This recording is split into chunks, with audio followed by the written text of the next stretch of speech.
আমি খাটে ঘুমিয়ে আছি, আর তখনই আমার ফোনটা বেজে ওঠে। হ্যালো, আসসালামু আলাইকুম। ওয়ালাইকুম সালাম। কি করেন আপনি, আর কোথায় আপনি? ও তারিন, তুমি? আমি তো শুয়ে আছি। কয়টা বাজে? ও শিট। তাড়াতাড়ি কলেজে আসো। বলেই ফোন কেটে দিল, আর আমিও ফোনটা রেখে লাফিয়ে উঠে চলে গেলাম ফ্রেশ হতে। ফ্রেশ হয়ে এসে ডাইনিং টেবিলে গিয়ে বসি। কি রে, এত দেরি করে ঘুম থেকে উঠলি কেন? আর বলিও না, কাল রাতে ঘুম আসে নাই আমার। তাড়াতাড়ি নাস্তা দাও তো। তারপর নাস্তা করেই আম্মুকে বিদায় দিয়ে বেরিয়ে পড়ি, আর রাস্তায় দাঁড়িয়ে আছি রিক্সার জন্য। দাঁড়িয়ে নিজের পরিচয়টা দিয়ে দেই। বরাবরের মতো আমি মোহাম্মদ ওবায়দুর রহমান অন্তর, অনার্স 3য় বর্ষে পড়ি। আব্বু আম্মুর একমাত্র সন্তান আমি। আর সকালে যে কল দিয়ে আমাকে জাগিয়ে দেয় সে আমার ভালোবাসা তারিন, যার সাথে আমার 1.5 বছরের সম্পর্ক। আর বাকিটুকু না হয় গল্পেই জেনে নিয়েন। দাঁড়িয়ে আছি অসহায়ের মতো। শালার ভাগ্য এত খারাপ কেন? একে তো লেট, দ্বিতীয়ত রিক্সাওয়ালা মামারাও নাই। অন্তর, আমি দেখলাম কেউ একজন আমাকে ডাক দিল। দেখলাম সে আর কেউ না, আমার ক্লাসমেট ও হারামি বান্ধবী তানিয়া। তবে শুধু ক্লাসমেট ও বান্ধবী বললে হবে না, অন্য একটা পরিচয়ও আছে, আমার বেস্টুর জিএফ। তবে বন্ধুর জিএফ মানে আমার ক্লোজ ফ্রেন্ড, বলতে গেলে বেস্টিও। কিরে এভাবে দাঁড়ায় আছিস কেন? খুশির ঠেলায়। আহার, এই বেচারা, ওঠ রিক্সায়। আমিও লাফিয়ে রিক্সায় উঠে পড়ি। তুই না উঠতে দিলেও তোরে লাথি মারি ফেলে আমি রিক্সা নিয়ে চলে যেতাম আর কি। কুত্তা। চুপ কুত্তি। আর মামা রিক্সা চালান, এদের কথা শুনে লাভ নাই। পাবনার পাগলি এতে। রিক্সা চলতেছে আপন গতিতে, আর আমরা রিক্সায় যুদ্ধ করতে ব্যস্ত। রিক্সা ঠিক আমাদের কলেজের গেটে থামে। ওই কুত্তা, ভাড়া দে। দিমু তো গতকালকে। যা, আমি দিচ্ছি, কিপটা কোথাকার। তারপর তানিয়া ভাড়া দিয়ে দেয়। আমি তো মহা খুশি, টাকা বাঁচাইছি। একটা মাত্র কারণে তোকে সহ্য করতেছি, শুধু কাজটা শেষ হোক ব্যাস। যা, তোর কাজ করবো না আমি, মুড়ি খা। তারপর তানিয়ার সাথে ক্লাসের দিকে যেতে লাগি। ক্লাসে যেতেই আমরা দেখলাম স্যার ক্লাস করাতেছে। বাহ, এত তাড়াতাড়ি আসলেন? কি করে আপনারা? না মানে স্যার, রিক্সার চাকা পাঞ্চার হয়ে গেছে, তাই দেরি হয়ে গেছে স্যার। বাহানা বানাইস না, তোরে হাড়ে হাড়ে চিনি আমি। স্যার আজকের জন্য মাফ করে দেন না। যা সিটে বয়, ইম্পর্টেন্ট ক্লাস চলছে। আজকে এমনেও নোট দেয়া হবে, নিয়ে নিস। স্যার আমাকে ভালো করে চিনে, যদি কথা বাড়ায় তাহলে তার মাথা যাবে, তাই কিছু না বলেই ক্লাসে বসতে দেয়। আমিও বসে পড়ি আর ক্লাসে মনোযোগ দেই। তবে দেখলাম তারিন আমার দিকে অন্যভাবেই তাকিয়ে আছে। ক্লাসটা শেষ হতেই আমি ক্যাম্পাসে চলে গেলাম। দেখলাম তারিনও আসলো। এত লেট কেন আজকে? সরি, আসলে ঘুম থেকে উঠতে লেট হয়ে গেছে। তানিয়ারও কি ঘুম থেকে উঠতে লেট হয়ে গেছে, নাকি সেও তোমার সাথে একত্রে আসলো? আরে সেটা তো আমি জানি না, তাকে জিজ্ঞাসা করো তুমি। আর তুমি তানিয়াকে নিয়ে কথা বলতেছো কেন? সে তো আমার ফ্রেন্ড হয়। তারিন আমার পাশে এসে বসে। দেখো অন্তর, আমি সত্যিই তোমাকে ভালোবাসি, আর তোমাকে হারাতে চাই না। প্লিজ আমাকে চিট করিও না। চিন্তা করিও না, আমি তোমার ভরসা ভাঙবো না। তাহলে বলো, তানিয়ার সাথে কিসের এত কথা তোমার?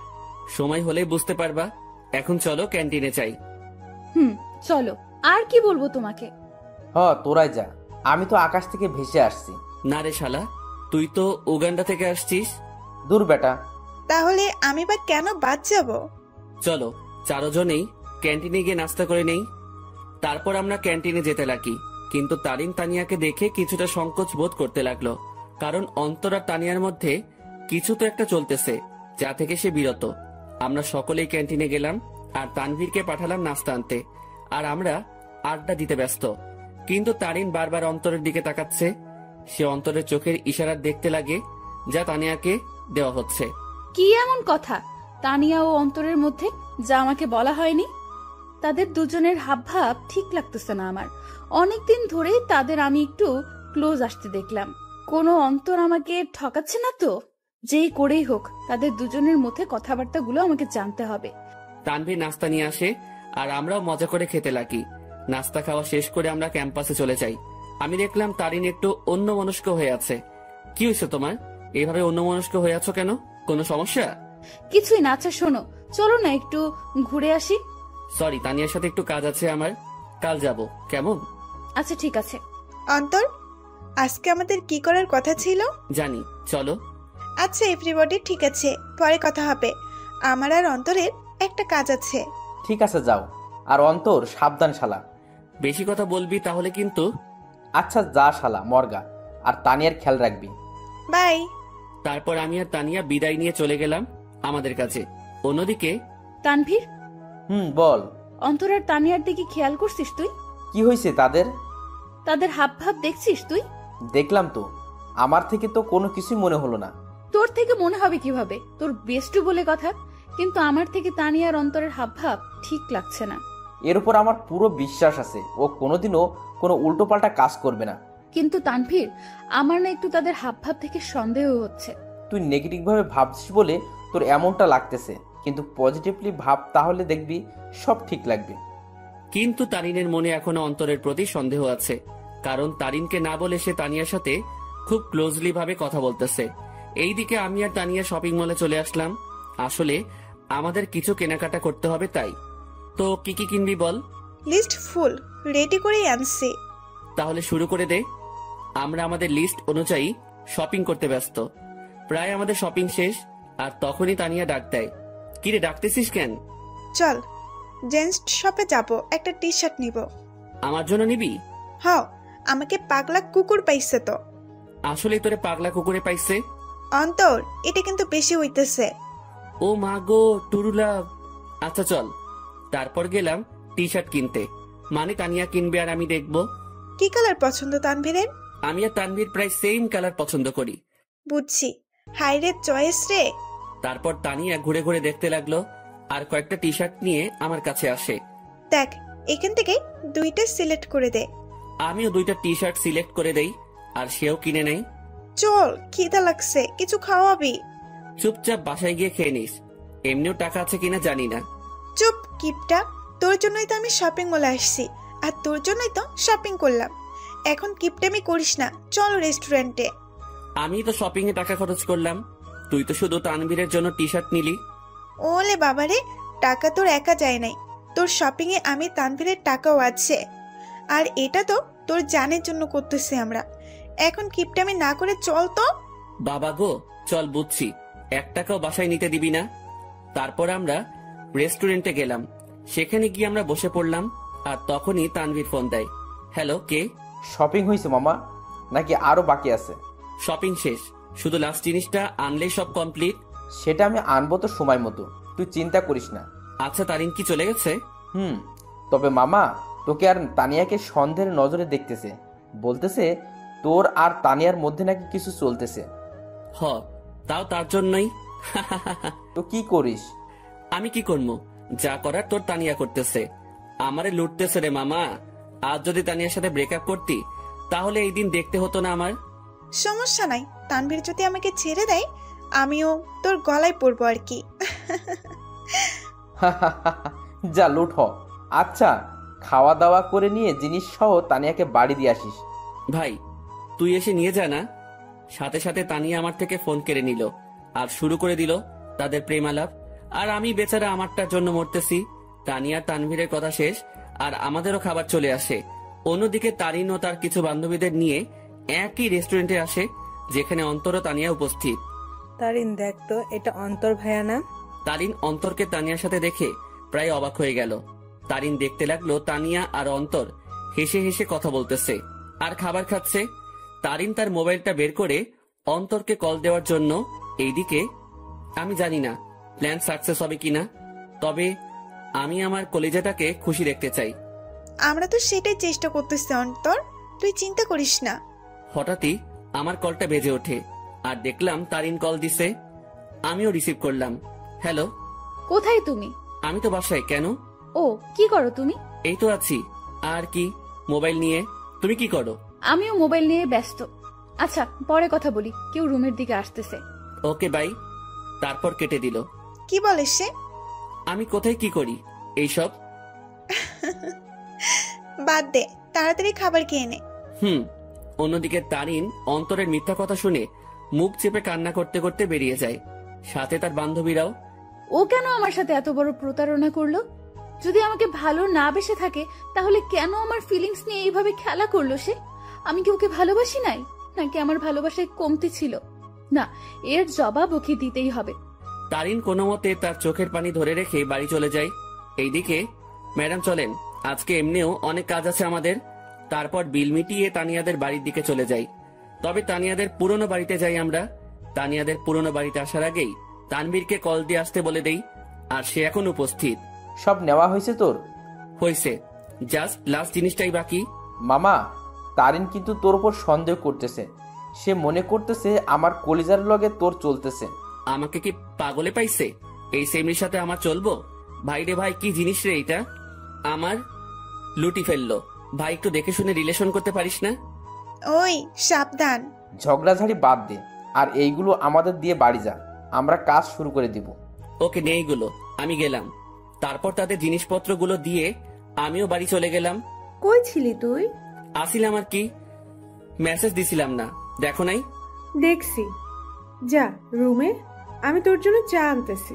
এই না হলে আমার আম্মু আমার কতই না খেয়াল রাখে, আমাকে কতই না ভালোবাসে। হাওয়া দাওয়া বন্ধ কর। আমিও রুমে চলে গেলাম, আর একটু ফ্রেশ হয়ে সেই খাটে লেটিয়ে পড়ি। আর আজকের পার্টির জন্য উত্তেজিত। আসলে প্রায় এক সপ্তাহ আগ থেকে আজকের দিনের জন্য প্ল্যান করতেছি আমি, তানবীর ও তানিয়া। কারণ আজ আমার কলিজাটার জন্মদিন, তাই চিন্তা করলাম ওর জন্য সারপ্রাইজ বার্থডে পার্টি অ্যারেঞ্জ করে তারিনকে সারপ্রাইজ দিব আমি। আমি শিওর তারিন আজকে সেই লেভেলে চমকেও যাবে, ও খুশিও হবে। কারণ আমি জানি তারিন আমাকে কতটা ভালোবাসে। আম্মু চা নিয়ে আসে। আসলে দুপুরে চা খাওয়ার অভ্যাস, তাও রং চা। কি রে, আজকে তোর চেহারায় অন্য কিছুই দেখতে পাচ্ছি আমি। কি ঘটিয়ে আসলি আবার? দূর, কই কি ঘটাইছি আমি? সত্যি করে বল, কি ঘটিয়ে আসলি তুই? তোর চেহারায় আজ অন্য কিছুই বলতেছে আমাকে। ধুর আম্মু, বললাম তো কিছুই ঘটাই নাই। যাও, কথাই বলবো না। বলিস না, আমি গেলাম। তুই তোর রং চা শেষ কর। তারপর আম্মু চলে যায়, আর আমিও রং চা শেষ করলাম। আর আজকে কি কি হবে সেটা নিয়ে ভাবতে লাগলাম। অন্যদিকে তারিন বালিশে মুখ গুজে কান্না করতে ব্যস্ত, কারণ সে অন্তরকে তানিয়ার সাথে রেস্টুরেন্টে দেখল। আর যখন সে অন্তরকে কল দেয় ও জিজ্ঞাসা করে, তখন অন্তর তাকে মিথ্যা বলে।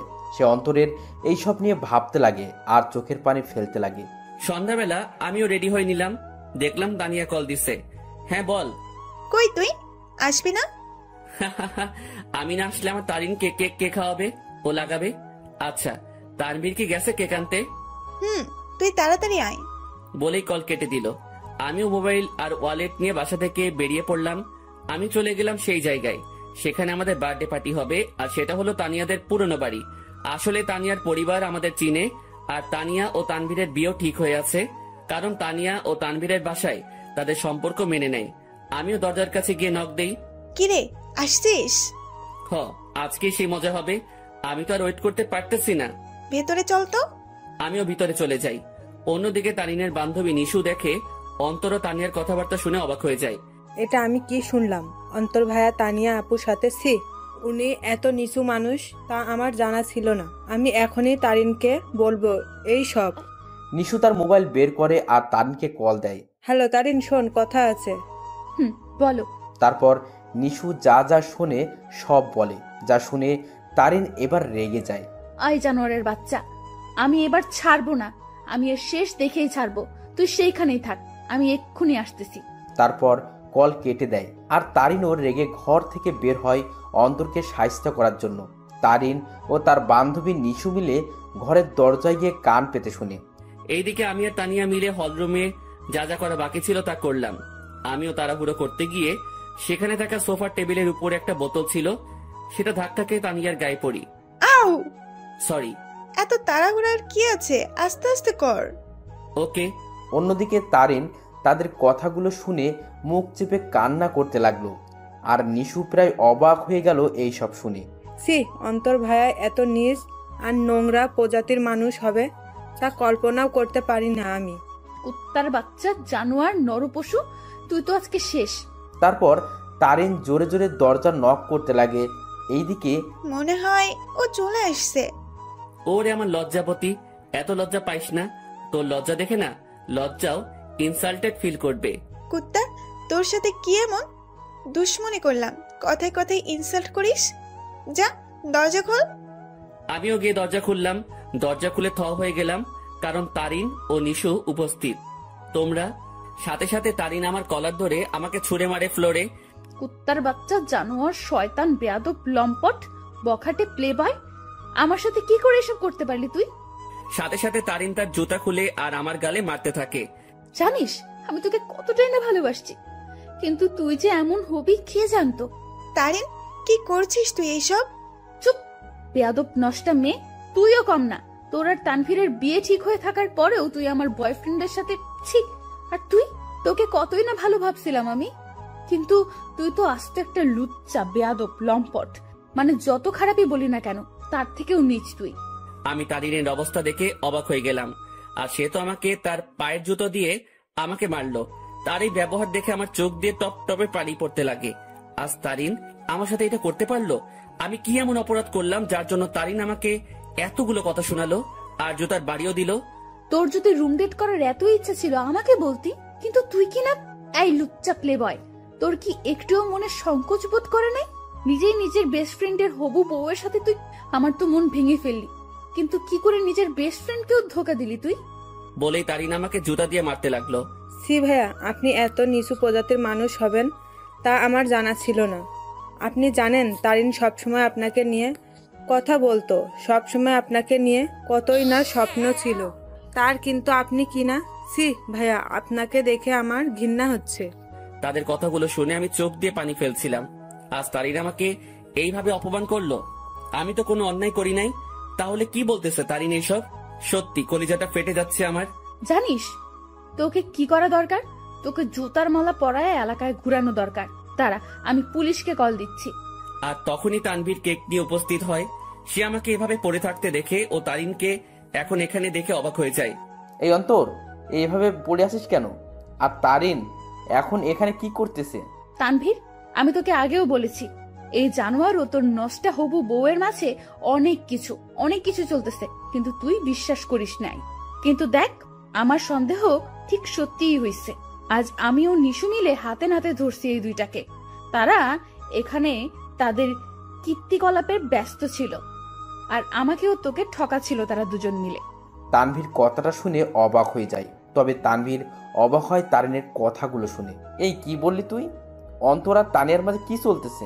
দেখ তুই, তাদের দুইটাকেই তানিয়ার পুরনো বাড়িতে ধরছি আমরা। দেখ, পুরনো বাড়িতে এসে তারা তাদের প্রেম লীলা চালাচ্ছিল, কিন্তু আজ ধরা খেয়ে গেল দুই নষ্টা। সাথে সাথে তানভীর দিল তারিনকে কষে এক থাপ্পড় খেয়ে তারিন ফ্লোরে পড়ে যায়। দেখলাম তানভীর রেগে আছে। আমিও উঠে তানভীরকে ধরি। অন্তর, ছাড় আমাকে। এই মেয়ে কাকে কি বলতেছে? তারিন তানভীরের দিকে গাল হাত দিয়ে তাকিয়ে আছে, আর নিশু অবাক চোখে তানভীরের দিকে তাকিয়ে আছে। তানভীর আমার থেকে নিজেকে ছাড়াই নাই আর তারিনের চুলের মুঠি ধরে দাঁড় করাই। এই, তুই কাকে কি বলছিস? আর কি বললি তুই? তারা এখানে এসে তাদের প্রেম লীলা চালাচ্ছিল, তাই না? আয় আমার সাথে তুই। তারিনের চুলের মুঠি ধরে হলরুম দেখাতে লাগে।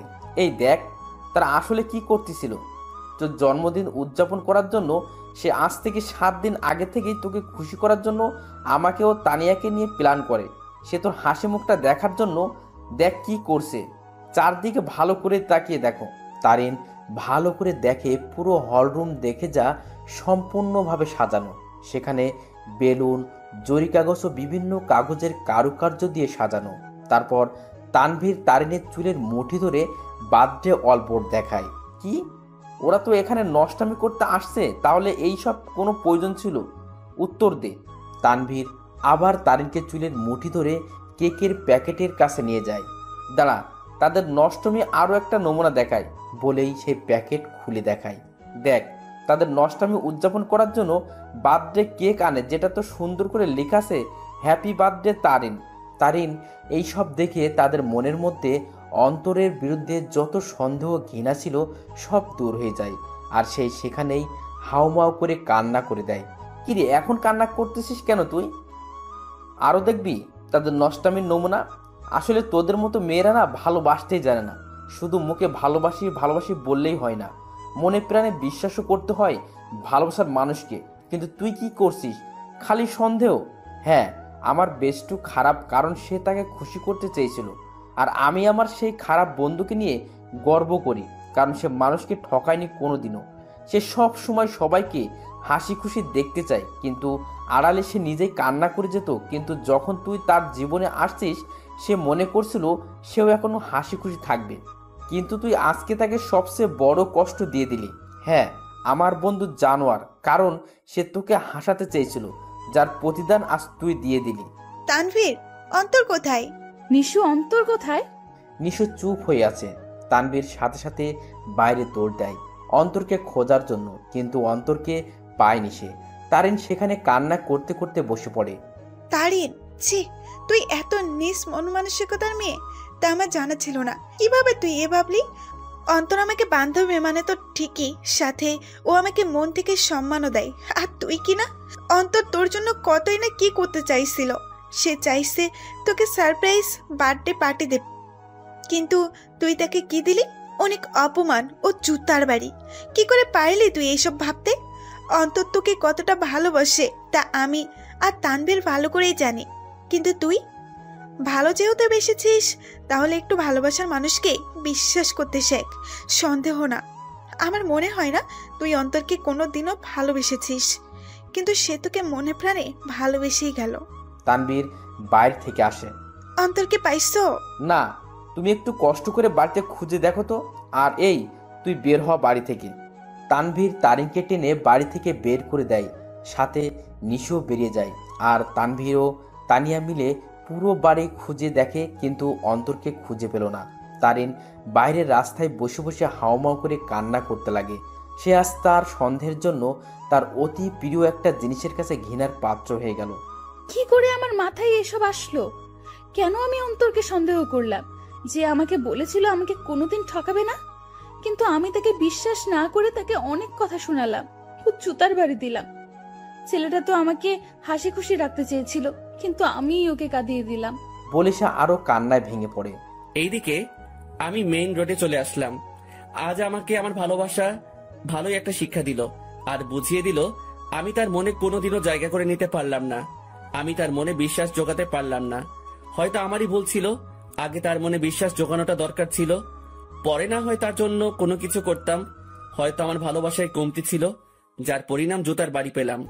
না, আর কোনোদিনও কাউকে ভালোবাসবো না, আর মনে আঘাত চাই না। আমি তারিনকে পেয়ে মনে করেছিলাম আমার দুঃখ কষ্ট ওর সাথে শেয়ার করব। মনে করলাম ও আমাকে বুঝবে, কিন্তু আমি ভুল ছিলাম। থাক, আর কাউকে ভালোবাসার প্রয়োজন নেই, আমি একাই ঠিক আছি। আর যদি কাউকে প্রয়োজন হয়, আমার বেস্টু ও আমার হৌভাবি আছে না, কিন্তু না আর কাউকে বিশ্বাস করব, না কাউকে মন দিব। কেউ চাই না, আমার শুধু পরিবার ও বান্ধবীদের নিয়ে থাকবো আমি মেইন রোডে হাঁটতে লাগলাম, মনকে শান্ত ও বোঝানোর জন্য যে তার জন্য কোনো ভালোবাসা নেই, আছে শুধু সন্দেহ আর সন্দেহ। আমিও মেইন রোডে যতদূর পারলাম হাঁটতে লাগলাম। কি বা করব আমি? ভাঙা মনকে সান্ত্বনা দিতে চাচ্ছি। আমি চিন্তা করছিলাম মনের মতো একজন পেয়ে তাকে নিয়ে আমি হাসি খুশি থাকবো, কিন্তু ভাগ্য একটা মোড় দিয়ে দিল। রাত 11টা বাজে, আমি এখনো রাস্তায় হাঁটছি আর চোখের পানি ফেলছি। আমার ফোনটাও অফ করে রাখছিলাম যাতে কেউ আমাকে বিরক্ত না করতে পারে, কারণ আমি একটু একা থাকতে চাই। রাত 12টা বাজে, আমি রাস্তার এক কোণায় বসে আছি। তবে আজ আমার নেশার সাহায্য নিতে ইচ্ছা করছে, তাই আমিও উঠে হাঁটতে লাগলাম আর খুঁজতে লাগলাম কোনো দোকান খোলা আছে কিনা। আমি দেখলাম একটা টঙের দোকান খোলা, তাই আমিও চলে গেলাম। কি চাই মামা? আমি সংকোচ বোধ করতে লাগলাম, কারণ আমি আজ পর্যন্ত কোনো দিনও কোনো দোকানে গিয়ে সিগারেট চাই নাই। আরে ভাই, বলবেন তো কি লাগবে? সিগারেট লাগবে? আরে এটার জন্য এভাবে সংকোচ বোধ করছেন কেন ভাই? বলেন কি সিগারেট দিব? আমি বেশিরভাগই ডার্বি, ব্যানসন ও গোল্ডলিপের কথা শুনেছিলাম, তাই চিন্তা করলাম তিনটাই নিয়ে নেই। ডার্বি, ব্যানসন ও গোল্ডলিপ তিনটার এক প্যাকেট দিয়ে দেন। তারপর দোকানদার আমাকে দেয় আর আমিও টাকা দিয়ে দেই, সাথে একটা লাইটারও নিয়ে নিলাম। আমিও যেতে লাগি। ভাই একটা কথা বলবো? জি বলেন। ভাই আমি এই প্রথম দেখলাম কেউ একসাথে 3 ধরনের সিগারেট নিল। ভাই আপনারা কি গ্রুপ মিলে আড্ডা দিবেন নাকি? সেটা আপনি না জানলেও চলবে, আপনার কাজ সিগারেট বিক্রি করা, এই সকল প্রশ্ন করা না। বলেই চলে আসলাম সেখান থেকে। তারপর আমিও আবারও মেইন রোডে গিয়ে সিগারেট ধরালাম। হাতে সিগারেট খাবো কি খাবো না তা ভাবতে লাগলাম। পরে এইসব ভাবনা চিন্তা বাদ দিয়ে সোজা খাওয়া শুরু করে দিলাম। প্রথমে একটু কষ্ট লাগলেও পরে ঠিক লাগতে লাগলো। প্রথমে গোল্ডলিপ, এরপর ব্যানসন, এরপর ডার্বি খেলাম। একটা শেষ হতেই অন্য একটা ধরিয়ে দিলাম। এভাবে 3 প্যাকেটই প্রায় শেষ, শুধু ডার্বির 4টা সিগারেট বাকি আছে। দেখলাম 1টা বাজে। পরে মনে পড়লো বাসার কথা, তাই মোবাইলটা অন করলাম। অন করতে আম্মু আব্বুর প্রায় 150-র উপরে SMS এবং সাথে সাথে আব্বুর ফোন। হ্যালো, কি রে? কই তুই? ফোন বন্ধ কেন তোর? আরে মোবাইল হঠাৎই বন্ধ হয়ে যায়, এতে আমার দোষ কোথায়? কি রে, তুই রেগে আছিস কেন? কি হয়েছে? আমার ইচ্ছা, আমার লাইফ, আমি যা খুশি করব। ফোনটা রাখো, আর আমি পরে আসবো, একটা পার্টিতে আছি, বাই বলেই কল কেটে দিলাম। এরপর বাকি যে সিগারেটগুলো ছিল সেগুলো একটার পর একটা শেষ করলাম। আমি চাচ্ছি সিগারেটের ধোঁয়া দিয়ে নিজের কষ্টটাকেও উড়িয়ে দিতে। প্রায় 2:30 বাজে আমি বাসার দিকে গেলাম। আমি দরজায় টান দিতেই দরজা খুলে যায়, আর আমি বাড়ির দরজা বন্ধ করে দিয়ে রুমে চলে যাই। শুয়ে থাকতে থাকতে ঘুম চলে আসে। অন্তর, অন্তর, আব্বু ওঠ, আর কতক্ষণ ঘুমাবি? সকাল হয়েছে তো। আম্মুর ডাকে আমি উঠে পড়ি। এভাবে কি দেখো তুমি? তোর চোখ লাল হয়ে আছে কেন? ধুর, বোকার মতো কথা বলিও না তো। কাল রাতে আসলাম কয়টায়, আমি ভালো করে ঘুমোতে পারি নাই তো, তাই। আমিও উঠে বাথরুমে ফ্রেশ হতে চলে যাই। সেখানে আমি আয়নায় আমার চোখগুলো দেখতে লাগলাম। আসলে আমার চোখগুলো লাল হয়ে আছে, তবে একটু ভয়ঙ্কর লাগতেছে দেখতে। এখন আমার চোখগুলো দেখলে মনে হবে আমি কোনো এক নরপশু হিংস্র হয়ে আছি, আর শিকার পেলে সোজা গিলে ফেলবো। আমি খেয়াল করলাম আমার গায়ের থেকে সিগারেটের গন্ধ আসতেছে, তাই পকেটে যা যা ছিল সব বের করে এক সাইডে রেখে সেই অবস্থায় গোসল করে নিলাম। তারপর রুমে গিয়ে একটা টি শার্ট ও প্যান্ট নিয়ে আবার বাথরুমে চলে গেলাম আর চেঞ্জ করে নিলাম। এরপর আমি আমার রুমে আয়নার সামনে গেলাম। সেখানে গিয়ে নিজেকে দেখতে লাগলাম। একদিনে কি থেকে কি হয়ে গেলাম আমি। আমার চুলগুলো ভেজা অবস্থায় আছে, তাই সেগুলো নেমে আছে, আর চুলগুলো বড় হওয়ার কারণে চোখ বরাবর আসলো। তবে সেই অবস্থায় নিজেকে দেখলাম আর নিজেই প্রায় ভয় পেয়ে গেলাম, কারণ আমার চুল ও চোখের জন্য একটা কি বলবো ভাই, বাদ দেন। আমিও ডাইনিং রুমে চলে গেলাম। দেখলাম আব্বুও উপস্থিত। আমিও টেবিলে বসলাম। কি রে, কাল রাতে কই ছিলি? একটা ফ্রেন্ডের বাসায় বার্থডে পার্টিতে ছিলাম। আমাদের একটু বলে যাইতি, ভালো হইতো। আমাদের কি চিন্তা হয় না তোর জন্য? সাথে সাথে টেবিলের উপর থেকে একটা গ্লাস নিয়ে ফ্লোরে আছাড় মেরে ভেঙে ফেলি। আমাকে পাইছোটা কি তোমরা? আমি কি মেয়ে নাকি যে আমাকে নিয়ে চিন্তা হয়? যদি এতই চিন্তা হয় তাহলে কেন বাইরের দুনিয়া দেখাইছো আমাকে? ঘরে আটকায় রাখলেই হইতো। আমার অবস্থা দেখে আম্মু আব্বু দুজনেই নিস্তব্ধ হয়ে গেল, আর আমিও টেবিল থেকে উঠে সোজা রুমে চলে গেলাম। তখন মনে পড়লো ফোনের কথা। আমিও ফোনটা হাতে নিলাম। দেখলাম তারিনের নাম্বার থেকে অনেকগুলো মিসড কল। আমি ফোনটা খাটের উপরে ছুঁড়ে মারি। ফোন বাজতে লাগলো। দেখলাম আননোন নাম্বার থেকে কল আসছে। আমিও রিসিভ করলাম। হ্যালো, আসসালামু আলাইকুম, কে বলছেন? হ্যালো, কোথায় তুমি? কলেজে আসো নাই কেন? দেখো, দোহাই লাগে, একটিবার দেখা করো আমার সাথে। ওই আমাকে পাইছিস কি তুই? যখন ইচ্ছা কষ্ট দিবি, যখন ইচ্ছা পিরিত দেখাবি, তাই না? আর কোনো দিনও আমাকে কল দিবি না। তোর মতো ভালো মেয়ের সাথে আমার মতো লুচ্চা নষ্টা প্লে বয়ের কথা বলা উচিত না। রাখ ফোন বলে কল কেটে দিলাম আর মোবাইলটা খাটে ছুড়ে ফেলি। লাগবে না কারো ভালোবাসা আমার, একাই ঠিক আছি আমি। অনেক কষ্ট দিয়ে এখন আলগা পিরিত দেখাইতে আসছে।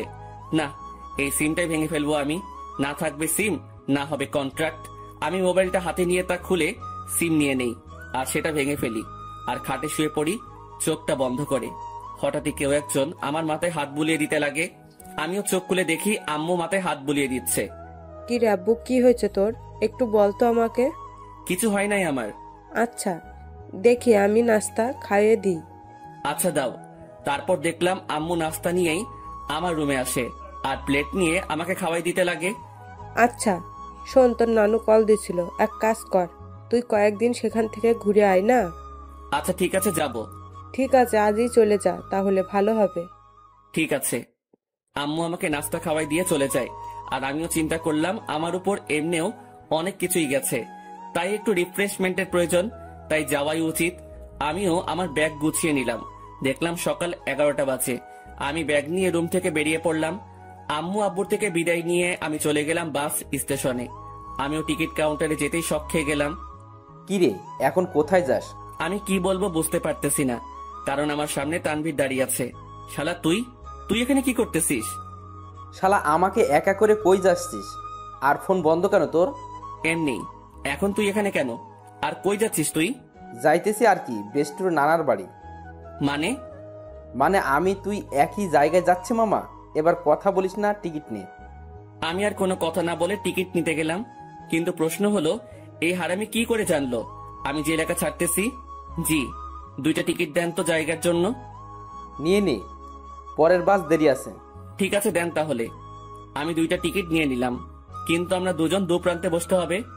আমরা বাসে উঠলাম। আমি শুধু একটা ব্যাগ নিয়ে আসলাম, যেটাতে কিছু জামা কাপড় ও আমার কিছু প্রয়োজনীয় জিনিস আছে।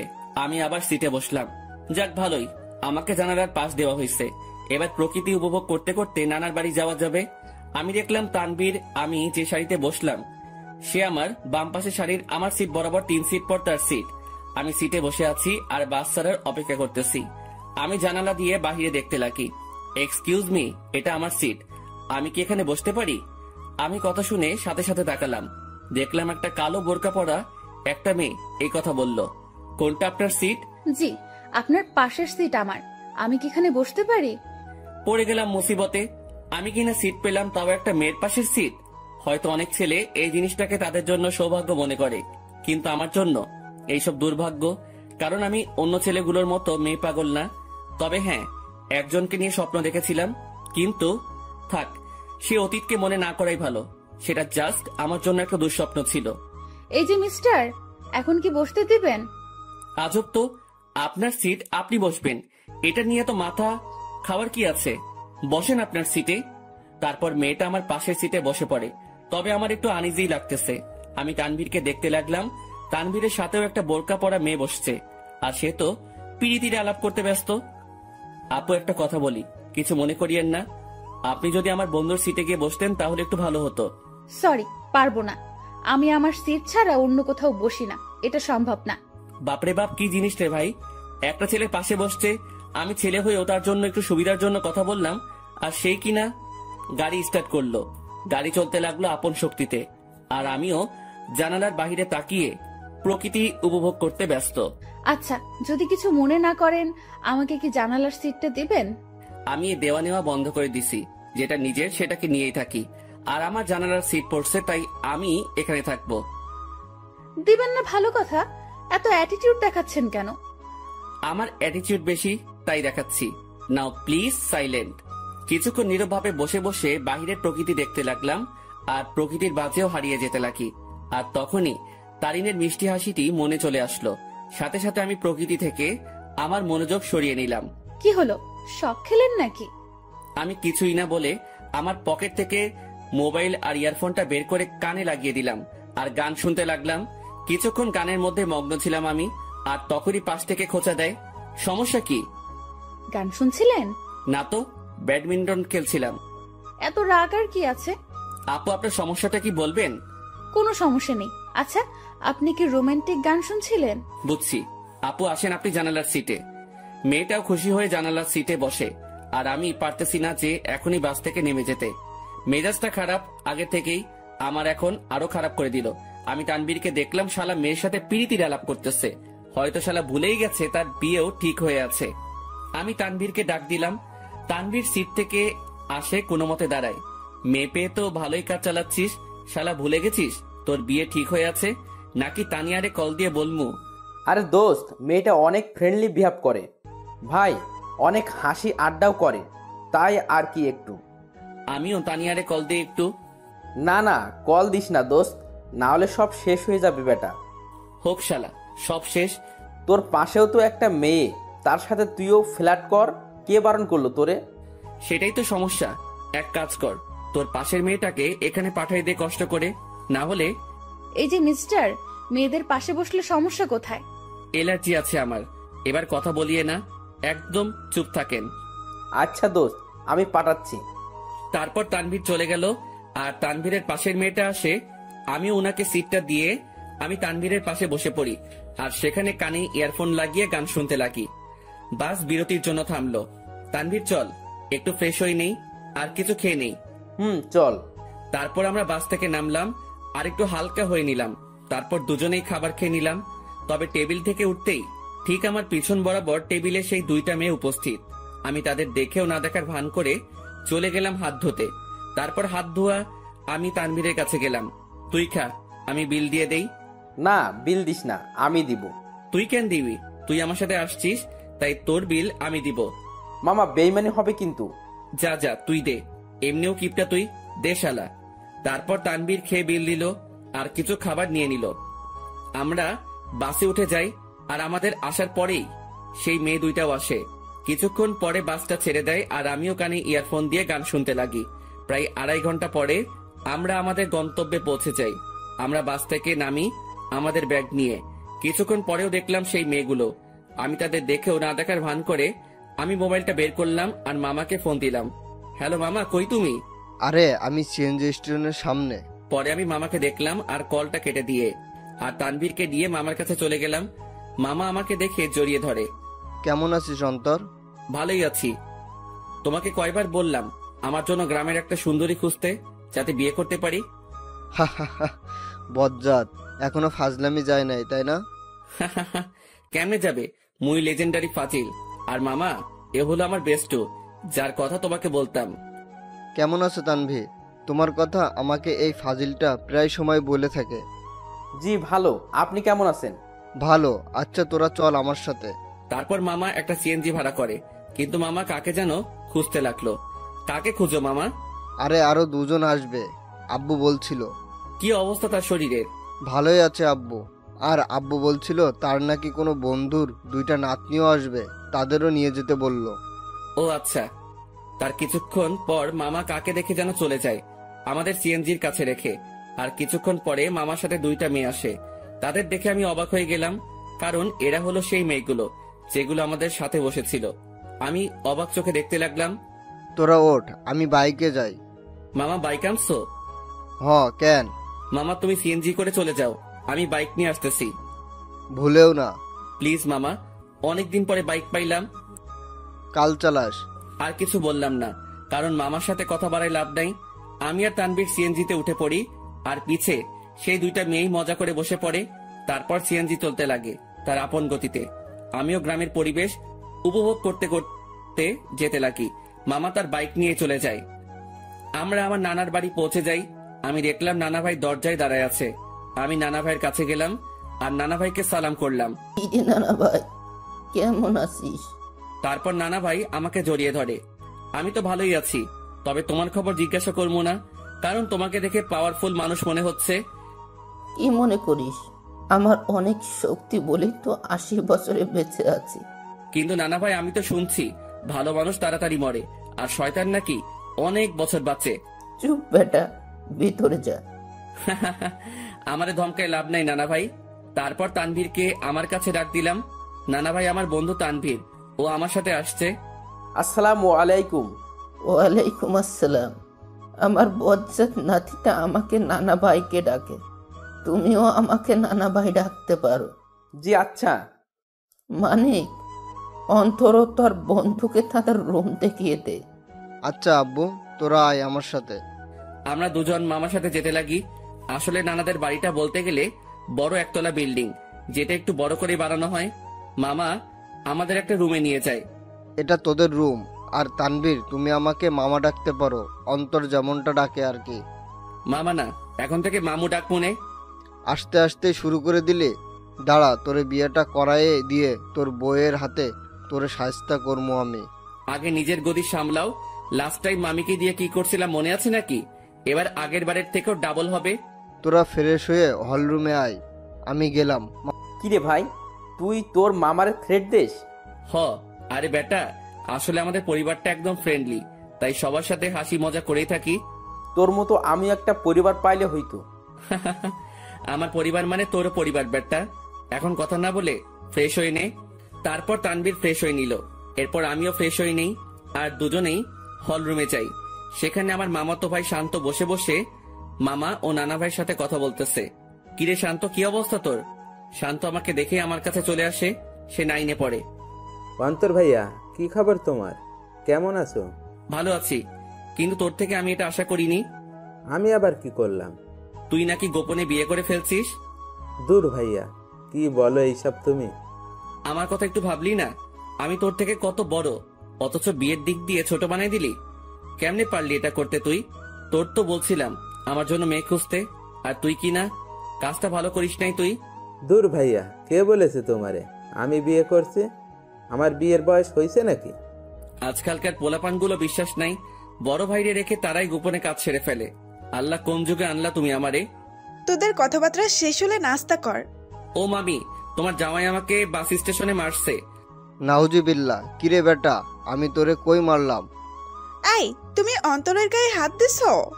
অন্তর আসতে না আসতেই কি মামারে এভাবে মারবি নাকি? তোর জ্বালায় আর বাঁচমু না আমি। আব্বুরে আগেই বলছিলাম এই শয়তানটা যদি আসে আগেই আমাকে বলে দিতে, যাতে বনবাসে ভাগতে পারে। মামার কথা শুনে সবাই হেসে দিল। নানা ভাই, নানু কই? কি আমার উপর ডাক নাকি নানু? হ্যাঁ, তার আদরের ছেলেরে কষ্ট দিবি আর সেই মনে হয় তোরে এমনি এমনি ছাড়ি দিব? কিছু মনে হয় বলতে হবে। তো নানু তার রুমে, আসলে শরীর একটু অসুস্থ তো, তাই রুম থেকে কম বের হয়। আচ্ছা, তাহলে আমি দেখা করে আসি। তারপর আমি নানু রুমের দিকে যেতে লাগি। নানু রুমের দিকে যেতেই আমি কিছু কথাবার্তা শুনতে পেলাম। নানু, আমি অনেক বড় ভুল করে ফেলেছি নানু। এখন ও আমাকে দুই চোখেই দেখতে পারে না। তুমি চিন্তা করিও না, আমাকে নানু ডাকছো না, আমি সব সামলে নিব, তুমি কান্না থামাও। আমি বুঝতে পারলাম নানু রুমে অন্য কোনো মহিলা বা মেয়ে আছে, তবুও এটা ফ্যাক্ট না আমার জন্য। আমি যেহেতু আসছি তাই দেখা করবই, কারণ নানু আমাকে ইগনোর করবে না। তার কাছে আমি আগে, বাকি সবাই পরে। নানু, দরজা খুলে যায়। আর দেখলাম নানু দরজা খুলে নানু আমাকে জড়িয়ে ধরে। কেমন আছো নানু? ভালো, তুই কেমন আছিস? আমি তো ভালোই। আয় ভিতরে আয়। আমি নানুর সাথে ভিতরে গেলাম। আমি ভিতরে যেতেই দেখলাম আমাদের সাথে বোরকা পরা যে দুইটা মেয়ে আসছিল তারা রুমে উপস্থিত। নানু ভাই, বয় তুই। বোরকা পরা দুটো মেয়ে বলল, আচ্ছা নানু, আমরা যাই, পরে কথা বলবো আপনার সাথে। ঠিক আছে, যাও, আর চিন্তা করিও না, আমি সামলে নেব, কান্না করিও না, কেমন? তারপর রুমে থাকা দুইটা মেয়েই চলে যায়। নানু মেয়েগুলোকে আর কান্নাকাটি করতেছিল কেন? আর বলিস না, একটু পারিবারিক সমস্যা, তাই আর কি। তো নানু ভাই, অবশেষে তোকে দেখলাম আমি, এবার শান্তিতেই মরতে পারবো আমি। নানু, কি উল্টাপাল্টা কথা বলো তুমি? এই সব বলা বাদ দাও তো। আচ্ছা নানু ভাই, বাদ দিলাম, এখন এটা বল, কেমন আছিস? আমি তো ভালোই আছি। তা তো দেখতেই পারতেছি, মনে অনেক কষ্ট নিয়ে সকলের সামনে ভালো আছিস দেখছি। মানে? কিছু না, বাদ দে। আমি নানুর সাথে নানুর রুমেই অনেকক্ষণ যাবত কথা বলি। অন্তর, একটা কথা শোন। জি নানু, বলো। মানুষ মাত্রই ভুল, তাই ভুল করবে, তাই বলে তাকে ক্ষমা করে দেওয়াই ভালো। কথাটা ঠিক বুঝলাম না নানু। আচ্ছা থাক, যা, রাত হইছে, খাবার খেয়ে নে। তুমি খাবা না? খাবো তো, তবে তোর মামি, আমি আর বাসায় আরো দুজন মেহমান আসছে, তাদের সাথে খাবো আর কি। আচ্ছা ঠিক আছে। তারপর আমি নানুর রুম থেকে চলে যাই আর হল রুমে যাই। সেখানে দেখি নানা ভাই, মামা ও তানভীর কথা বলতেছে। ভালোই তো, বহুত ভালো আলাপ চলতেছে মনে হয়। আমাকে দেখেই তারা হতাশ হয়ে যায়, বুঝলাম না কেন। আজব তো, এইভাবে কি দেখো? আমি কি ভূত নাকি? ভূতের চেয়ে কম নাকি তুই? এই মামু, মেজাজ খারাপ কইরো না, না হলে কিন্তু। কি করবি তুই? গ্রামের একটা মাইয়ারে কিডন্যাপ করে বিয়ে করে চলে আসমো। আমার কথা শুনে সকলেই হাসতে লাগে, তবে আমিও উপর দিয়ে হাসতে লাগি, কিন্তু ভিতর দিয়ে থাক বাদ দেই এইসব। আমার জন্য কি অন্যদের হাসি ঠাট্টা বন্ধ করব নাকি? মামি আমাদের খাবারের জন্য ডাক দিল আর আমরাও চলে গেলাম খাবার খেতে। ভাই, শীতকাল, গায়ে আমার কোট আছে, তারপরেও একটু শীত লাগছে। রাতের খাবার খেয়ে নিলাম আমরা। আমিও চিন্তা করলাম রাতের বেলা একা একা হাঁটার। আমি আস্তে করে বাহিরের দিকে যেতে লাগি। কিরে, চোরের মতো কই যাস? যা শালা, ধরা খেয়ে গেলাম। না মানে একটু বাহিরে যাব মামা। অন্তর, বাইরে প্রচুর ঠান্ডা। অসুবিধা নাই, একটু যাই, চলে আসবো তো। ঠিক আছে, যা, তবে দরজা লাগিয়ে দিবি। তুই দরজার কাছে আসলে আমাকে একটা কল দিস, আর তানবীরকে নিবি। না মামা, তানবীর এমনিও জার্নি করে আসছে, ক্লান্ত সে, তাই তাকে না নেওয়াই ভালো। আমি মামার সাথে কথা বলেই বাহিরে চলে আসি আর পকেট থেকে মাস্কটা বের করে পরে নেই আর কোটটাও মাথায় দিয়ে দেই। আমি হাঁটতে লাগলাম আর হাঁটতে হাঁটতে একটা দোকানের কাছে চলে গেলাম। আর সেখানে যেতেই মাথায় আসলো সিগারেটের কথা, মুখে মাস্ক আর হুডি, আর সেই অবস্থায় দোকানে চলে গেলাম। আরেক প্যাকেট ডার্বি নিয়ে নেই, সাথে ম্যাচও। সেটা নিয়েই আমিও চলে যাই এক নির্জন জায়গায়, মানে বলতে গেলে পুকুর পাড়। সেখানে পাড়ে বসার জায়গা আছে আর আমিও সেখানে বসে পড়ি আর সিগারেট টানতে লাগি। সিগারেটের ধোঁয়ার আমি আমার কষ্টগুলোকে উড়িয়ে দিচ্ছি। একজনকে মনে প্রাণে খুব ভালোবাসছিলাম, যার প্রতিদান জুতার বাড়ি পাইছি। একেবারে ভালো মতেও শিক্ষা হয়েছে আমার, আর কোনো দিনও ভালোবাসার দিকে যাব না। একাই ঠিক আছি আমি, না কারো টেনশন, না কাউকে হারানোর ভয় আমার। আমি পুকুর পাড়ে বসে বসে 2টা সিগারেট খাইলাম। আসলে পরিবেশটা আমার খুব ভালো লাগতেছে, কারণ চাঁদ রাত, আবার পুকুর পাড়ে, সেখানে পরিবেশটা খুবই দারুণ লাগতেছিল আমার। কিছুক্ষণ সেখানে সময় কাটিয়ে আমি বাড়ি চলে গেলাম। বাড়ির কাছে যেতেই মামাকে কল দিলাম আর মামাও দরজা খুলে দেয় আর আমি আমার রুমে চলে যাই। দেখি তানবীর ঘুম। আমিও আমার মোবাইলটা চার্জ দিয়ে ব্যাগে সিগারেট ও ম্যাচ ঢুকিয়ে রাখি আর গায়ে কম্বল দিয়ে ঘুম। সকালবেলা অন্তর ভাইয়া, এই ভাইয়া উঠো না কেন, সকাল হয়েছে তো ভাইয়া। আমিও উঠে পড়ি আর দেখলাম শান্ত আমাকে ডাকতে লাগলো। সকাল হয়েছে ভাইয়া, আম্মু নাস্তা রেডি করতেছে। তুই যা, আমি ফ্রেশ হয়ে আসতেছি। আর তানভীর কই? ভাইয়া তো আব্বু ও দাদুর সাথে কথা বলতেছে। তারপর শান্ত চলে গেল। আমিও উঠে পড়ি। হঠাৎই আমার জানালার দিকে চোখ গেল আর সেখানে দেখে মনে হচ্ছিল কেউ আমাকে দেখতেছিল। আমিও চলে গেলাম ফ্রেশ হতে। ফ্রেশ হয়ে এসে দেখি মামা, তানভীর, নানা ভাই, মামি, নানু সবাই কথা বলতে ব্যস্ত। আমিও গেলাম। তারপর সকলে মিলে নাস্তা করে নিলাম। অন্তর, আমার বাইক নিয়ে তুই তানবীরকে নিয়ে ঘুরে আয়। ও তো এখানে নতুন, তাই একটু দেখায় আন। আচ্ছা। তারপর মামার থেকে বাইকের চাবি নিলাম আর বাইক নিয়ে দুজনেই ঘুরে আসলাম। আমরা যে গ্রামে থাকি সেখানে প্রায় সব জায়গায় চাষ করার জন্য মাঠ ও পুকুর, কিন্তু দুঃখের কথা আমি সাঁতার পারি না, কারণ আমি জীবনের 100 ভাগের 80 ভাগই শহরেই কাটাইছি।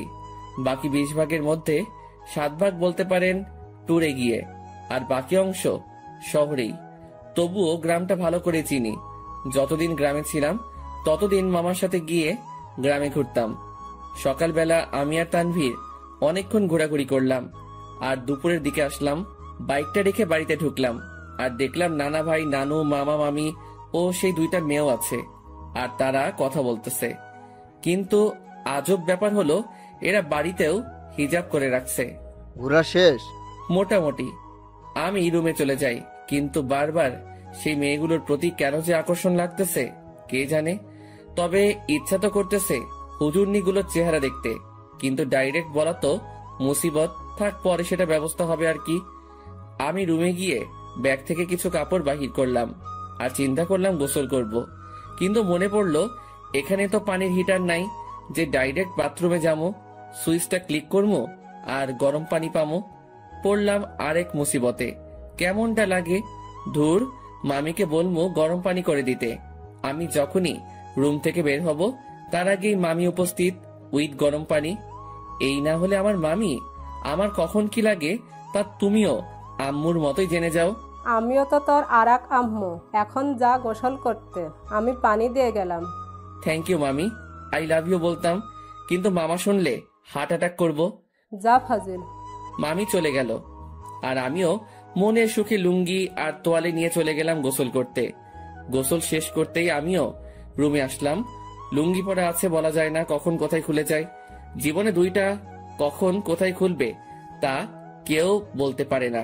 1 হলো কপাল, 2 হলো লুঙ্গি। আমার মনে হলো কেউ আমাকে দেখতেছে। আমিও জানালার দিকে তাকালাম, কিন্তু কেউ নাই। ভাই, বলা যায় না কখন কে এসে দাঁড়ায় থাকে, তাই প্যান্ট আর টি শার্ট বাথরুমে চলে গেলাম আর সেখান থেকে চেঞ্জ করে আসলাম। আমি রুম থেকে বের হতেই এক হুজুরনি আমার সামনে এসে পড়ে। আমিও এড়িয়ে চলে যেতে লাগি। আর বাহিরে বাড়ির আঙিনায় রোদের মধ্যে দাঁড়ায় অনেক ঠান্ডা লাগতেছিল ভাই।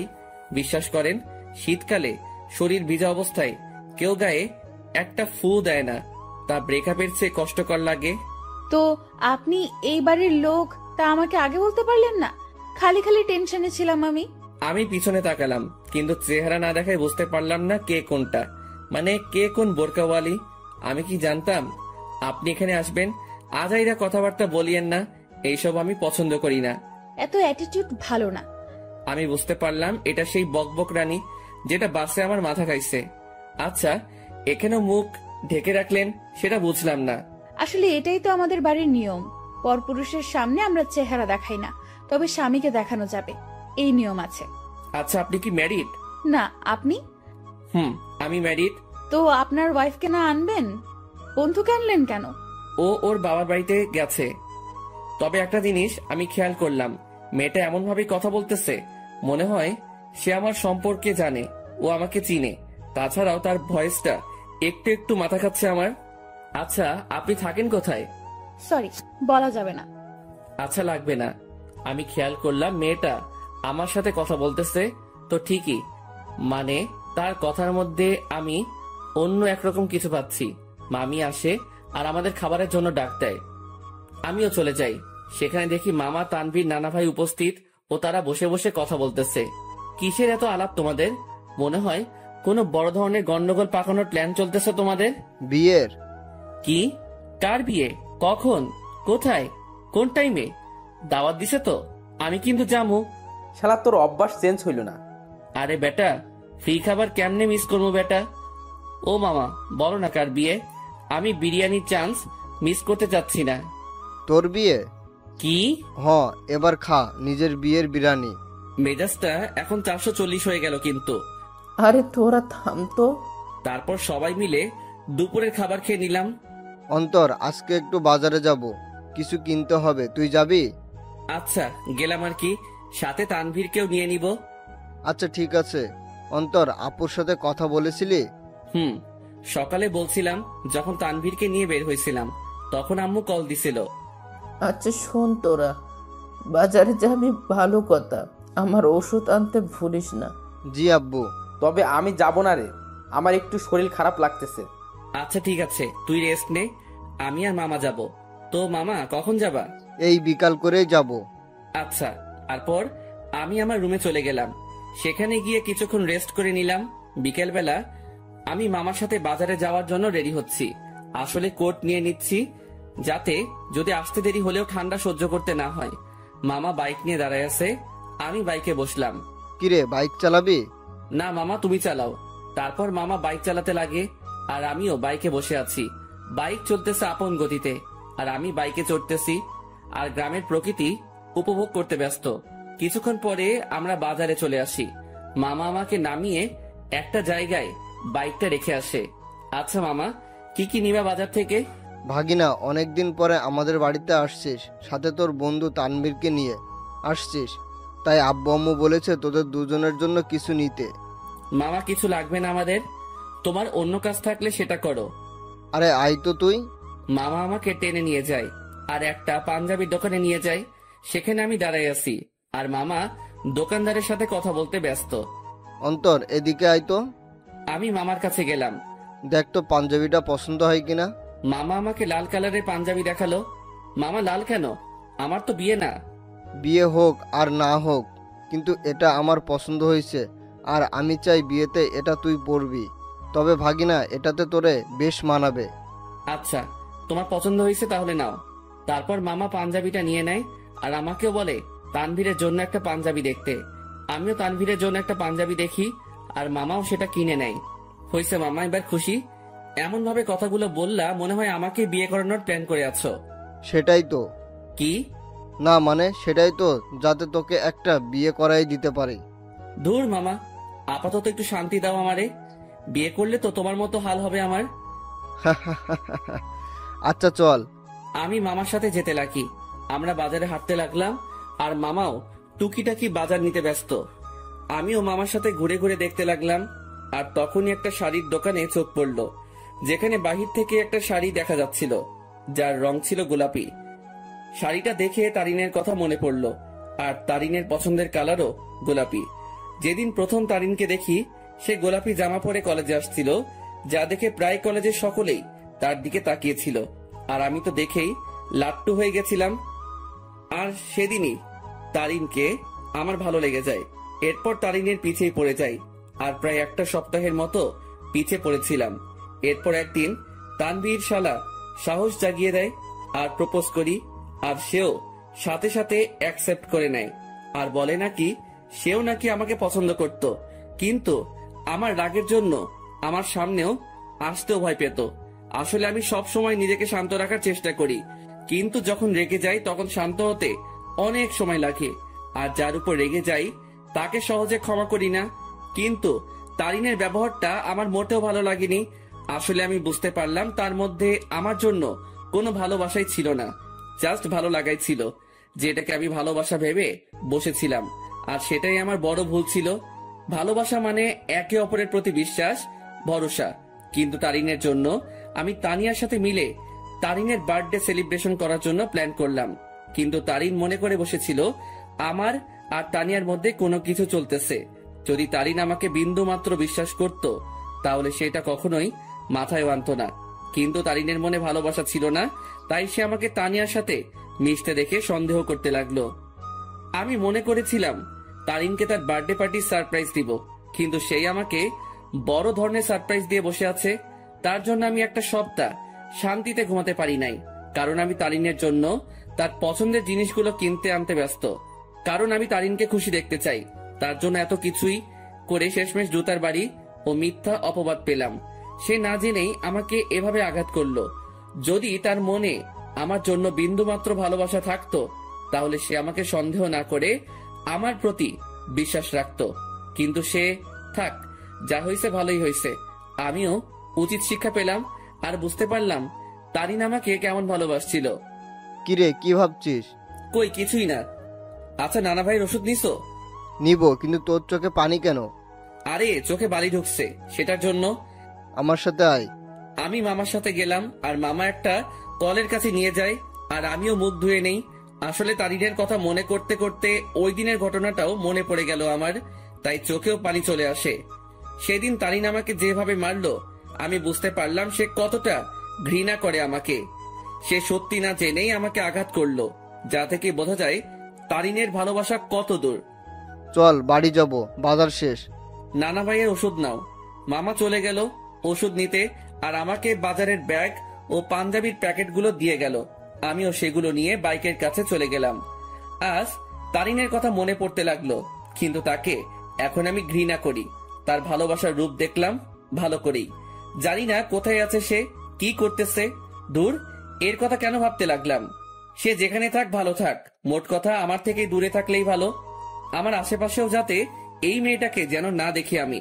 মামা ওষুধ নিয়ে আসে, তারপর মামা বাইক নেয়, আর আমিও বসে পড়ি ব্যাগ নিয়ে। তারপর আমরা বাড়ি ফিরি। আমি ব্যাগগুলো ডাইনিং টেবিলে রেখে আমার রুমে চলে যাই। সেখানে বসে বসে আমিও মোবাইল নিয়ে ব্যস্ত, কিন্তু তানভীর রুমে ছিল না। শালা ঠান্ডার মধ্যে গেল কই? কিছুক্ষণ পরে মামি আসে আর নাস্তার জন্য যেতে বলে। আমিও মোবাইল চার্জে লাগিয়ে নাস্তা করতে চলে যাই। দেখলাম তানভীর উপস্থিত, আর সে মামা ও নানা ভাইয়ের সাথে কথা বলতেছে। কিরে তানভীর, কই ছিলি তুই? আরে এমনি একটু বের হলাম আর কি। তারপর নাস্তা করি আর রুমে চলে যাই। সেখানে তানভীরও আসে। তোর নাম্বার বন্ধ কেন? কি বলিস? নাম্বার বন্ধ? কোনটা? কেন, শেষে 86 ওইটা? ও ওইটা? ওইটা তো নষ্ট হয়ে গেছে। নষ্ট হয়েছে নাকি তুই নষ্ট করছিস? আমি করছি। কেন, তোর কাছে আমার শেষে 68 ওয়ালা নাম্বারটা নাই? আছে তো। সেটাতে কল দিলে পাবি। আচ্ছা, তানিয়ার সাথে কথা হয়েছে তোর? আরে আরেকটু আগেও তো কথা বলে আসলাম তার সাথে। কি? আরে ফোনে কথা বললাম আর কি। তুই কি মনে করছিস তানিয়া এখানে আর আমিও তার সাথে ঘুরে ঘুরে কথা বলতেছি? আমি তো এটা মনে করি নাই। তুই এই কথাটা বললি কেন? আরে শালা, তুই তো এটাও ভাবতে পারিস, তাই আগে বলে দিলাম আর কি। আচ্ছা বাদ দে। আর শোন, তানিয়াকে আমার পক্ষ থেকে সরি বলে দিস ওই দিনের ঘটনার জন্য। আরে বেটা বলতে হবে না, আমি সামলে নিছি ব্যাপারটা। তারপর তানভীরের সাথে রাতে খাবারের আগ পর্যন্ত আড্ডা দেই। তারপর মামা এসে আমাদের খাবারের জন্য ডাকে আর আমরাও খাবার খেয়ে নেই। এরপর রাতে আম্মু আব্বুর সাথে কথা বলে নিলাম আর মোবাইলে সকাল ভোরের জন্য অ্যালার্ম দিলাম, যাতে সকালে উঠে নামাজ পড়ে গ্রামের শীতকালে সকালের দৃশ্য উপভোগ করতে পারি। এরপর দিলাম ঘুম। সকাল ভোরে আমার অ্যালার্ম বেজে ওঠে আর আমিও উঠে পড়ি। আমার অ্যালার্ম শুনে তানভীর কিছুটা নড়ে ওঠে, আমিও অ্যালার্মটা বন্ধ করে দেই আর শালা আবার ঘুম। আমিও ফ্রেশ হয়ে নেই আর বাসার থেকে উজু করে নেই। এরপর দরজা খুলে আমিও চলে গেলাম মসজিদে ফজরের নামাজের জন্য। মসজিদে নামাজ শেষ করে এবার বেরিয়ে পড়লাম ঘোরার জন্য। চারিদিকে কুয়াশায় ঘেরা, সামনে কি আছে কেউ দেখতে পারবে না। আর গ্রামের পরিবেশে এটা একটা অসাধারণ ও মুগ্ধকর মুহূর্ত। তবে এটাই না, এখন সবচেয়ে আকর্ষণীয় জিনিস দেখার বাকি, যেটা প্রায় অনেকে দেখতে গ্রামে আসে। আর সেটা হলো শীতকালে সকাল ভোরে সূর্যোদয়। ভাগ্যিস আমি কোট শু পরে বের হইছি, না হলে এমনিও ঠিক না জমে কুলফি হয়ে যাইতাম। আমি হাঁটতে লাগি আর কিছু স্বপ্ন দেখছিলাম, সেইগুলো ভাবতে লাগি। একদিন এক শীতের সকালে তাকে নিয়ে হাঁটবো, একটা চাদরকে দুজনে ভাগাভাগি করে নিয়ে পড়বো, একে অপরকে ধরে সেই কুয়াশা ভরা রাস্তায় একে অপরকে নিয়েই মগ্ন থেকে হেঁটে যাব। তাকে নিয়ে শীতের সকালে সূর্যোদয় দেখব আর সকালবেলা দুজনে ঠান্ডা ঠান্ডা খেজুরের রস খাবো। হয়তো এটা কোনোদিনও পূরণ হবে না, স্বপ্নই থেকে যাবে। থাক, কেউ লাগবে না আমার। আমার লাইফ আমি একাই এনজয় করব। তার ভালোবাসার কোনো প্রয়োজন নেই আমার। তার ভালোবাসার নমুনা দেখলাম ভালো করেই, যার মধ্যে আমার জন্য বিন্দুমাত্র বিশ্বাস নেই, সে কি করে আমাকে ভালোবাসবে? ভালোবাসার মধ্যে বিশ্বাসের অবদান বেশি, কারণ একে অপরের প্রতি বিশ্বাসী ভালোবাসাকে আরো বাড়িয়ে তোলে। সূর্যোদয় শুরু হয় আর আমিও রাস্তায় দাঁড়িয়ে দেখতে লাগি। পকেটে হাত দেওয়া অবস্থায় সেই মুগ্ধকর দৃশ্য দেখতে ব্যস্ত আমি। সূর্যোদয় শেষ আর কুয়াশাও আস্তে আস্তে দেখা যেতে লাগে আর শেষ হতে লাগে। তাই আমিও চিন্তা করলাম, শীতের সকাল, দেখি যদি কোনো চায়ের দোকান পাই তাহলে এক কাপ গরম চা খাওয়া যায়। আমিও হাঁটতে লাগি আর ভাগ্যক্রমে একটা চায়ের দোকানও পেয়ে গেলাম। আমিও সেখানে যাই। এক কাপ চা দেন তো। জি দিচ্ছি, বসেন। আমি বসে আছি আর পকেটে হাত, কারণ হাত প্রায় ঠান্ডা হয়ে আসছে। এখন যদি তানভীরের পাশে থাকতো তাহলে আমার এই ঠান্ডা হাত তার পিঠে ঢুকাই দিতাম। প্রতি শীতেই শালারে এই চাকা দিয়ে আমি। চা দিয়ে গেল আর আমিও পকেট থেকে হাত বের করে দুই হাত দিয়েই চায়ের গ্লাস ধরি। চায়ের গ্লাসের তাপ দিয়ে হাত গরম করতেছি আর একটু একটু চুমুক দিচ্ছি চায়ে। চা খাওয়া শেষ করলাম আর পকেট থেকে মানি ব্যাগটা বের করে চায়ের বিল দিয়ে দিলাম আর সেখান থেকে চলে আসলাম। আমি বাড়ির দিকে যেতে লাগি। বাড়ি আঙিনায় যেতে দেখি সামনে একটা সিএনজি। মনে হয় বাড়িতে কেউ আসছে। থাক, যেই আসুক আমার কি। আমিও আস্তে করে বাড়িতে ঢুকে যাই আর নিজের রুমের দিকে চলে যাই। রুমে প্রবেশ করা মাত্রই আমার চোখ কপালে উঠে গেল। তোমরা? কি রে হারামজাদা, ভালোই তো মজা মাস্তিতে আসিস। জি হ্যাঁ, আমার রুমে আমার আম্মু আব্বু উপস্থিত আর তানভীরও ঘুম থেকে উঠে গেছে। তোমরা এখানে কেমনে? কালকে না তোমাদের সাথে কথা বললাম আমি? আমরা 11টার গাড়িতে উঠি আর এখানে চলে আসি। এখানে আসার কারণটা কি? তাও হঠাৎ করে চলে আসলা, ব্যাপারটা বুঝলাম না। আমার আম্মু আব্বুর বাড়ি আর আমি আসবো না, এটা কি ধরনের কথা? আসবে মানা কি করলো, কিন্তু হঠাৎই না বলে চলে আসলা, ব্যাপারটা আমাকে একটু চিন্তায় ফেলে দিল। চুপ হারামজাদা, এত চিন্তা করতে হবে না তোকে। তোর জন্য আমি তানভীরকে মারলাম। মানে? আর বলিস না দোস্ত, আমাকে তুই মনে করে আমি ঘুমানো অবস্থায় মাথায় দিল একটা। তুই শালা মাইরের যোগ্য। আম্মুর কাছে গিয়ে আম্মুকে জড়িয়ে ধরলাম। তো মাই আম্মা জান, একটু বলবেন আপনার চেহারা এত খুশি কেন? কারণ আমার আব্বু জানটাকে পেয়ে গেলাম। যে কেমন আছিস আব্বু? কোনো অসুবিধা হচ্ছে না তো?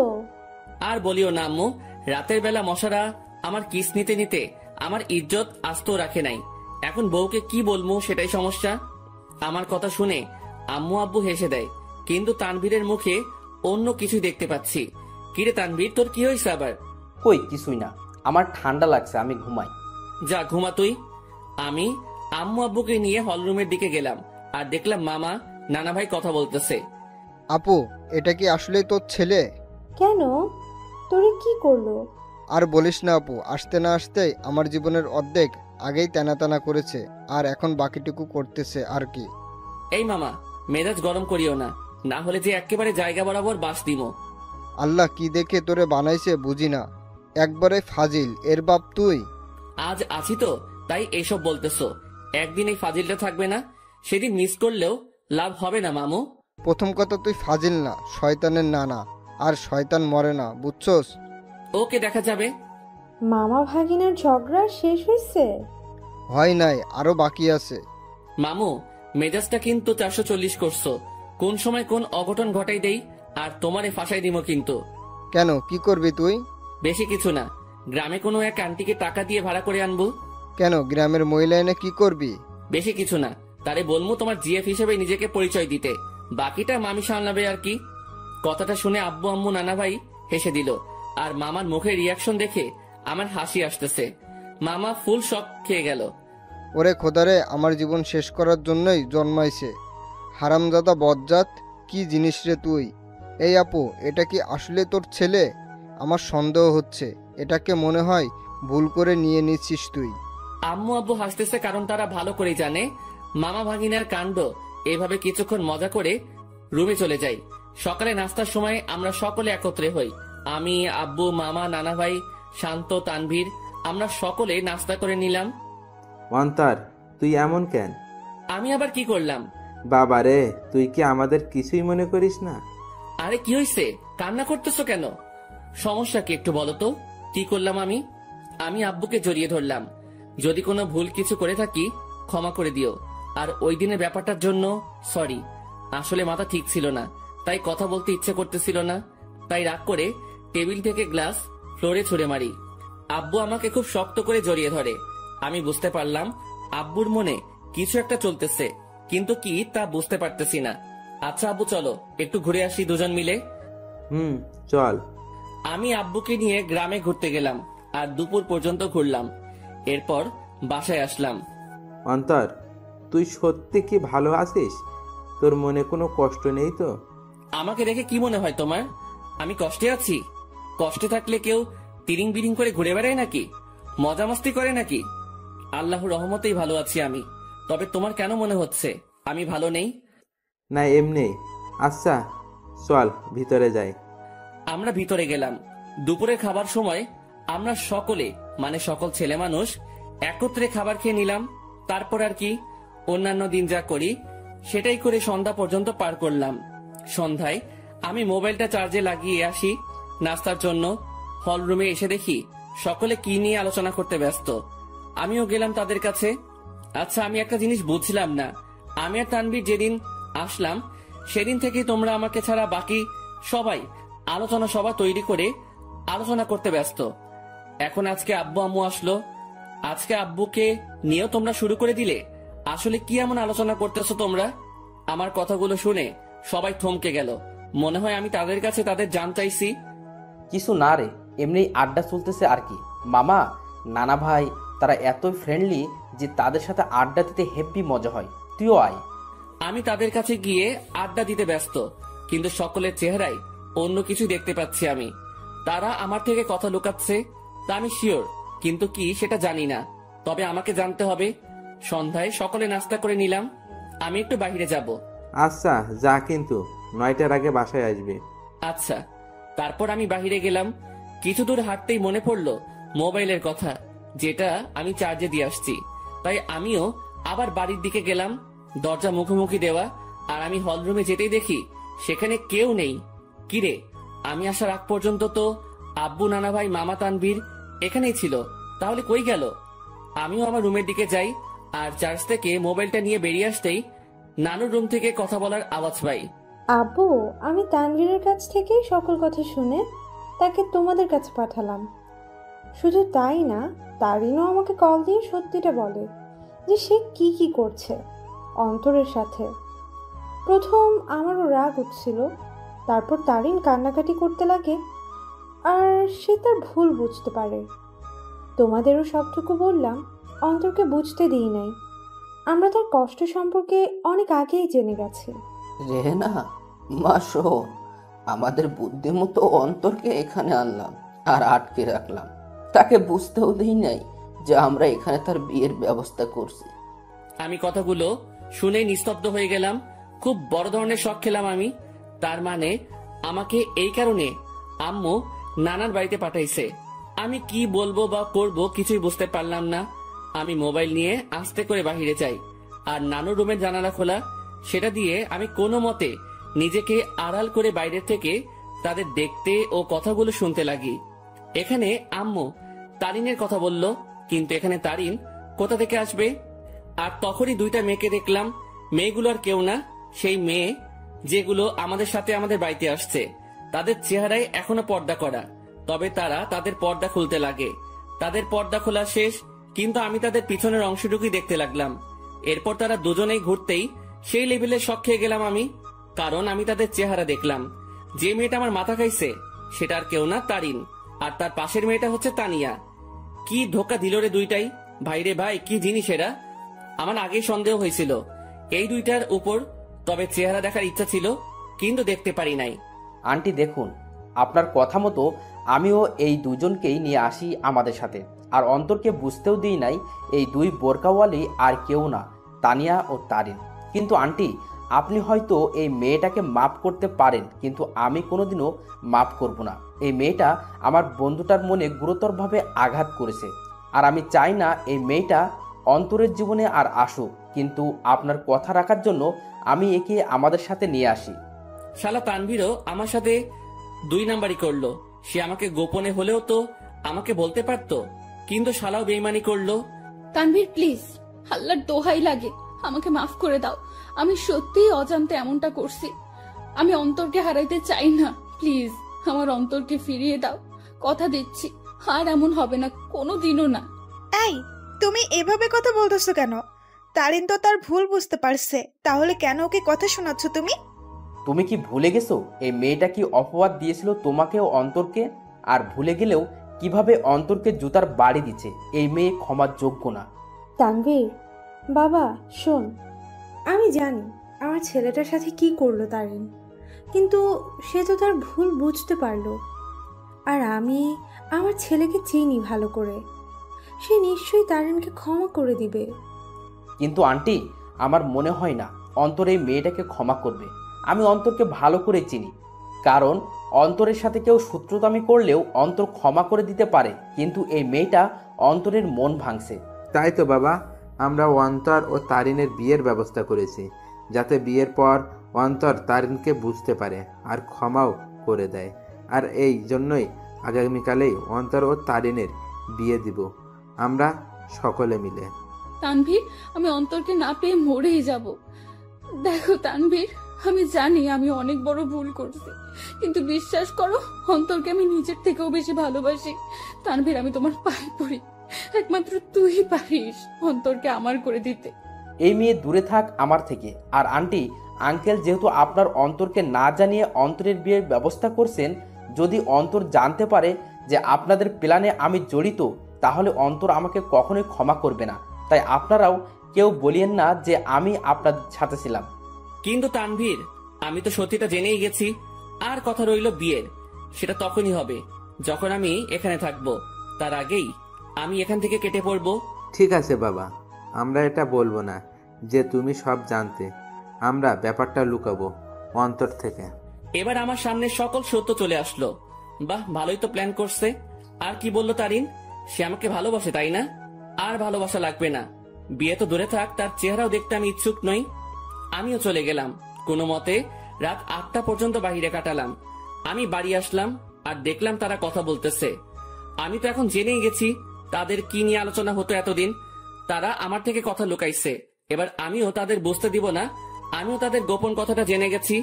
সকলে মিলে রাতের খাবারটা খেয়ে নিলাম, তবে আমি চুপচাপ ভাবে থাকি আর তাদের বুঝতে দেই না আমার মনে কি চলতেছে। আমি কারো সাথে কোনো কথা না বলে চলে যাই রুমে। কিরে, কি করিস? কিছু না। কিরে, এভাবে চুপচাপ আসিস কেন? আমার ঘুম আসতেছে। Bye, good night. আমি কম্বলটা গায়ের উপর দিয়ে শুয়ে পড়ি। রাত প্রায় 12টা বাজে। তানভীর ঘুমায়, কিন্তু আমি ঘুমাইনি, কারণ আমি চলে যাব এখান থেকে, কাউকে বলেও যাব না। আমিও উঠে আমার ব্যাগ গুছিয়ে নিয়ে রেডি হয়ে আস্তে করে ব্যাগ নিয়ে রুম থেকে বেরিয়ে পড়ি আর আস্তে করে দরজা খুলে বাসার বাইরে চলে যাই।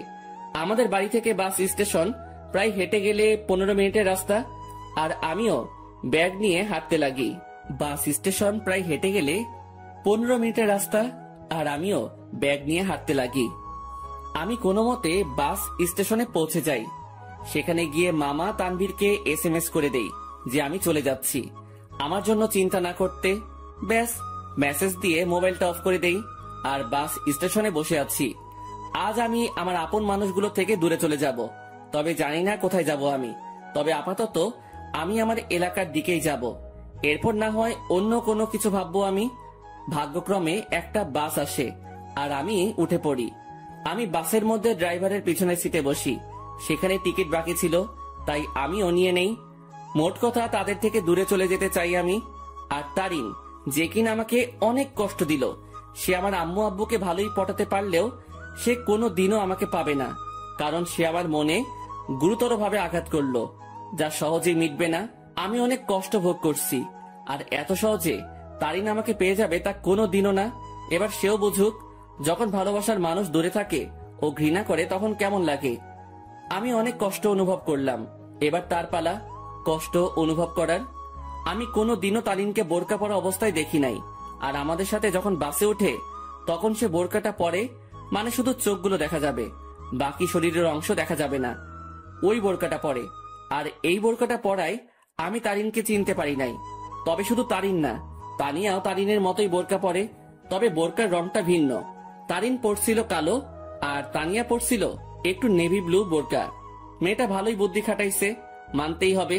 সে আমার সামনে না এসে আম্মু আব্বুকে ভালোভাবেই পটাইছে ও তাদেরকে ভালোভাবেই আয়ত্ত করলো, কিন্তু কোনো লাভ হয়নি। কি করে ভাবলো এত সহজে আমাকে পেয়ে যাবে? আমাকে যতটুকু কষ্ট দিল তাকেও সেটা অনুভব করতে হবে। এরপর না হয় দেখা যাবে। প্রায় 2 ঘন্টা বাস চলতেছে, কিন্তু চোখে কোনো ঘুম নেই আমার। থাকবেই বা কি করে?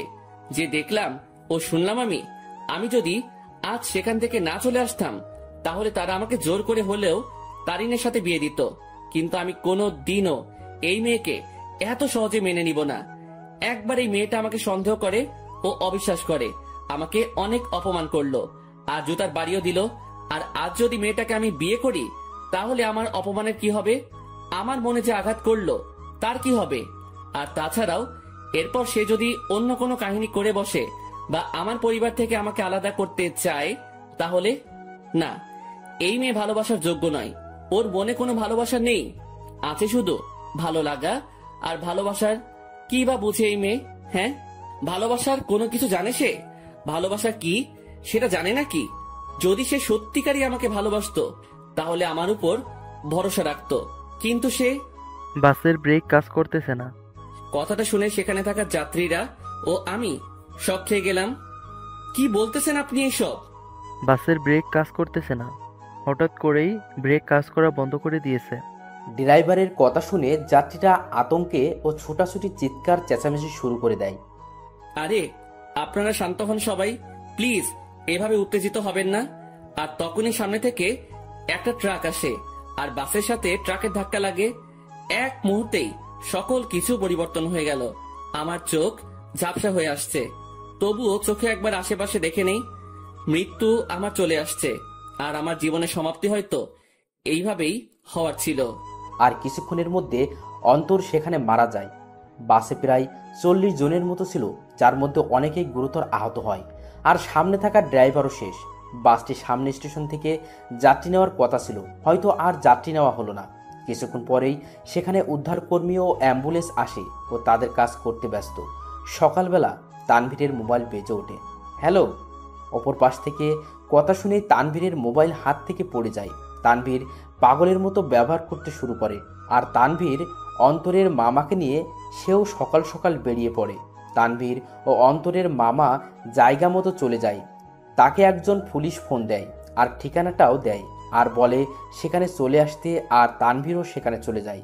তানভীর, কি হয়েছে? তুই এখানে আনলি কেন? তানভীর চুপ হয়ে আছে। জি, আপনার নাম কি তানভীর? জি। আসুন আমার সাথে। আসলে ডেড বডির পকেট থেকে আমরা একটা মোবাইল পাই, আর সেটা অন করেই সেখানে আপনার নাম্বার দেখতে পাই, যেখানে লেখা ছিল তানভীর বেস্ট। তাই আপনাকে কল দিলাম। কার ডেড বডির কথা হচ্ছে অফিসার? আসুন আমার সাথে। পুলিশ তানভীর ও অন্তরের মামাকে একটা রুমে নিয়ে যায়, যেটাতে ডেড বডি শোয়ানো। সেখানে সাদা চাদর মোড়ানো একটি লাশের কাছে নিয়ে যায়। তানভীর, কি হয়েছে রে? কার কি হয়েছে? কিন্তু তানভীর নিস্তব্ধ। পুলিশ অফিসার সাথে সাথে সেই লাশের মুখ থেকে সাদা চাদরটা সরায়। সাথে সাথে অন্তরের মামা লাশ দেখে থমকে যায়, কারণ এটা তার ভাগ্নে অন্তরের ডেড বডি। এই তানভীর, এটা কে? দেখতে তো পুরাই আমাদের অন্তরের মতো লাগতেছে। তানভীরের সাথে সাথে সেই বডিটা ধরে চিৎকার করে কান্না করতে লাগে, কারণ আজ তার বন্ধু তার থেকে বহু দূরে চলে গেছে, যেখান থেকে আর কোনোদিনও ফিরবে না। এই অন্তর, এভাবে শুয়ে আছিস কেন? এই অন্তর, দেখ ভাই, এভাবে শুয়ে থাকিস না, কথা বল ভাই। এই তুই না আমাকে ভাই ডাকছিস, আর তুই না বলতি তুই আমার কথা শুনবি, তাহলে শালা এভাবে শুয়ে আছিস কেন? এই অন্তর। এই তুই কাকে অন্তর বলতেছিস তানভীর? আমাদের অন্তর তো বাসায়। আর তখনই অন্তরের মামার মোবাইলে কল আসে, আর দেখে তার বোন কল দিছে। কি রে ভাই, কই গেছিলি? আর তানভীর, অন্তর কই? অন্তরের মামা এই কথাটা শুনে থমকে যায়, কারণ বলল অন্তর ওর বাড়িতে নেই। সাথে সাথে কল কেটে দেয় আর স্ক্রিনের দিকে তাকায়। সেখানে অন্তরের একটা মেসেজ দেখে, সেও সেটা দেখতে লাগে। সেখানে লেখা ছিল, মামা, আমি তোমাদের মনের গোপনের তথ্যটা জেনে গেছি, কিন্তু তোমরা আমার মনের অবস্থা জানো না। আপাতত আমি এই সব থেকে নিজেকে বিরত রাখতে চাই, কিন্তু বাড়িতে থাকলে আমি শিওর তোমার আমাকে বিয়ে দিয়েই ছাড়বা, তাই বাধ্য হয়ে আমাকে চলে যাইতেই হইতেছে। ভালো থাকিও আব্বু আম্মু, নানা ভাই, নানু, তানভীর, শান্তা, মামি, আর তোমাদের বাসার সেই গেস্টগুলোর খেয়াল রাখিও, আর সাথে নিজেরও খেয়াল রাখিও, আর আমার জন্য দোয়া করিও। খোদা হাফেজ। তোমার জীবন তেনা তেনা কারি। অন্তর মেসেজটা দেখার সাথে সাথে সেও অন্তরের দেহটাকে ধরে কান্না করে দেয়। আপনারা একটা অ্যাম্বুলেন্স ভাড়া করে বাড়িতে নিয়ে যেতে পারেন। অন্তরের মামা একটা অ্যাম্বুলেন্স ভাড়া করে নেয়, আর সেখানে অন্তরের দেহটাকে নিয়ে রওনা হয় তাদের বাড়ির দিকে। তাদের বাড়িতে পৌঁছালো। অন্তরের মামাকে দেখে অন্তরের আম্মু সেখানে তার ভাইয়ের কাছে যায়। কি রে ভাই, কই গেছিলি? আর তানভীর, অন্তর কই? কিন্তু তার ভাই চুপ হয়ে আছে। কি রে ভাই, কথা বলিস না কেন? আর আজকে তারিনের পরিবার আসতেছে, তাদের থাকার ব্যবস্থা কর। কি রে, কথা বলিস না কেন তুই? তখনই খেয়াল করে একটা অ্যাম্বুলেন্স তাদের বাড়ির দিকে আসতেছে। কি রে ভাই, বাড়িতে অ্যাম্বুলেন্স? কার কি হয়েছে আবার? কিন্তু তার ভাই নিস্তব্ধ হয়ে আছে, মুখে কোনো কথা নেই। বলতে গেলে জিন্দা লাশ যে জীবিত আছে, কিন্তু কথাবার্তা নেই। সাথে সাথে অন্তরের মামা তার বোনকে জড়িয়ে ধরে কান্না করে দেয়। কি রে মিলন, এইভাবে কান্না করতেছিস কেন? কি হয়েছে রে ভাই? আর তখনই তিনি দেখে সেই অ্যাম্বুলেন্স তাদের আঙিনায় এসে থামে। অ্যাম্বুলেন্স থেকে তানভীর বের হয়। তাকে দেখে সেখানে থাকা অন্তরের আব্বু আম্মু থমকে যায়। এই তানভীর, তুই অ্যাম্বুলেন্স থেকে নামলি যে? আর অন্তর কই রে? সে কি তোমাদের সাথে গেছে নাকি তোরা সব বলে দিছিস তাকে? সাথে সাথে তানভীর তাকে জড়িয়ে ধরে কান্না করতে লাগে। কি রে তানভীর, কান্না করতেছিস কেন? আর অন্তর কই? তানভীর, কি রে বাবা, তুই আর মিলন মিলে এভাবে কান্না করতেছিস কেন? সেখানে থাকা একটা লোক মুখের থেকে চাদরটা সরায়। লাশের চেহারা দেখেই আঙিনায় উপস্থিত অন্তরের আম্মু, আব্বু, নানা ভাই, মামি সকলেই বড় ধরনের ঝটকা খেয়ে গেল। সাথে সাথে অন্তরের আব্বু আম্মু, নানা ভাই সেই লাশের কাছে গেল, আর তারা দেখলো তাদেরই অন্তরের সেই সাদা চাদর গায়ে মরিয়ে চোখ বন্ধ করে আছে। এই আব্বু, কি রে, তুই এভাবে শুয়ে আছিস কেন? কি রে, কি হয়েছে তোর?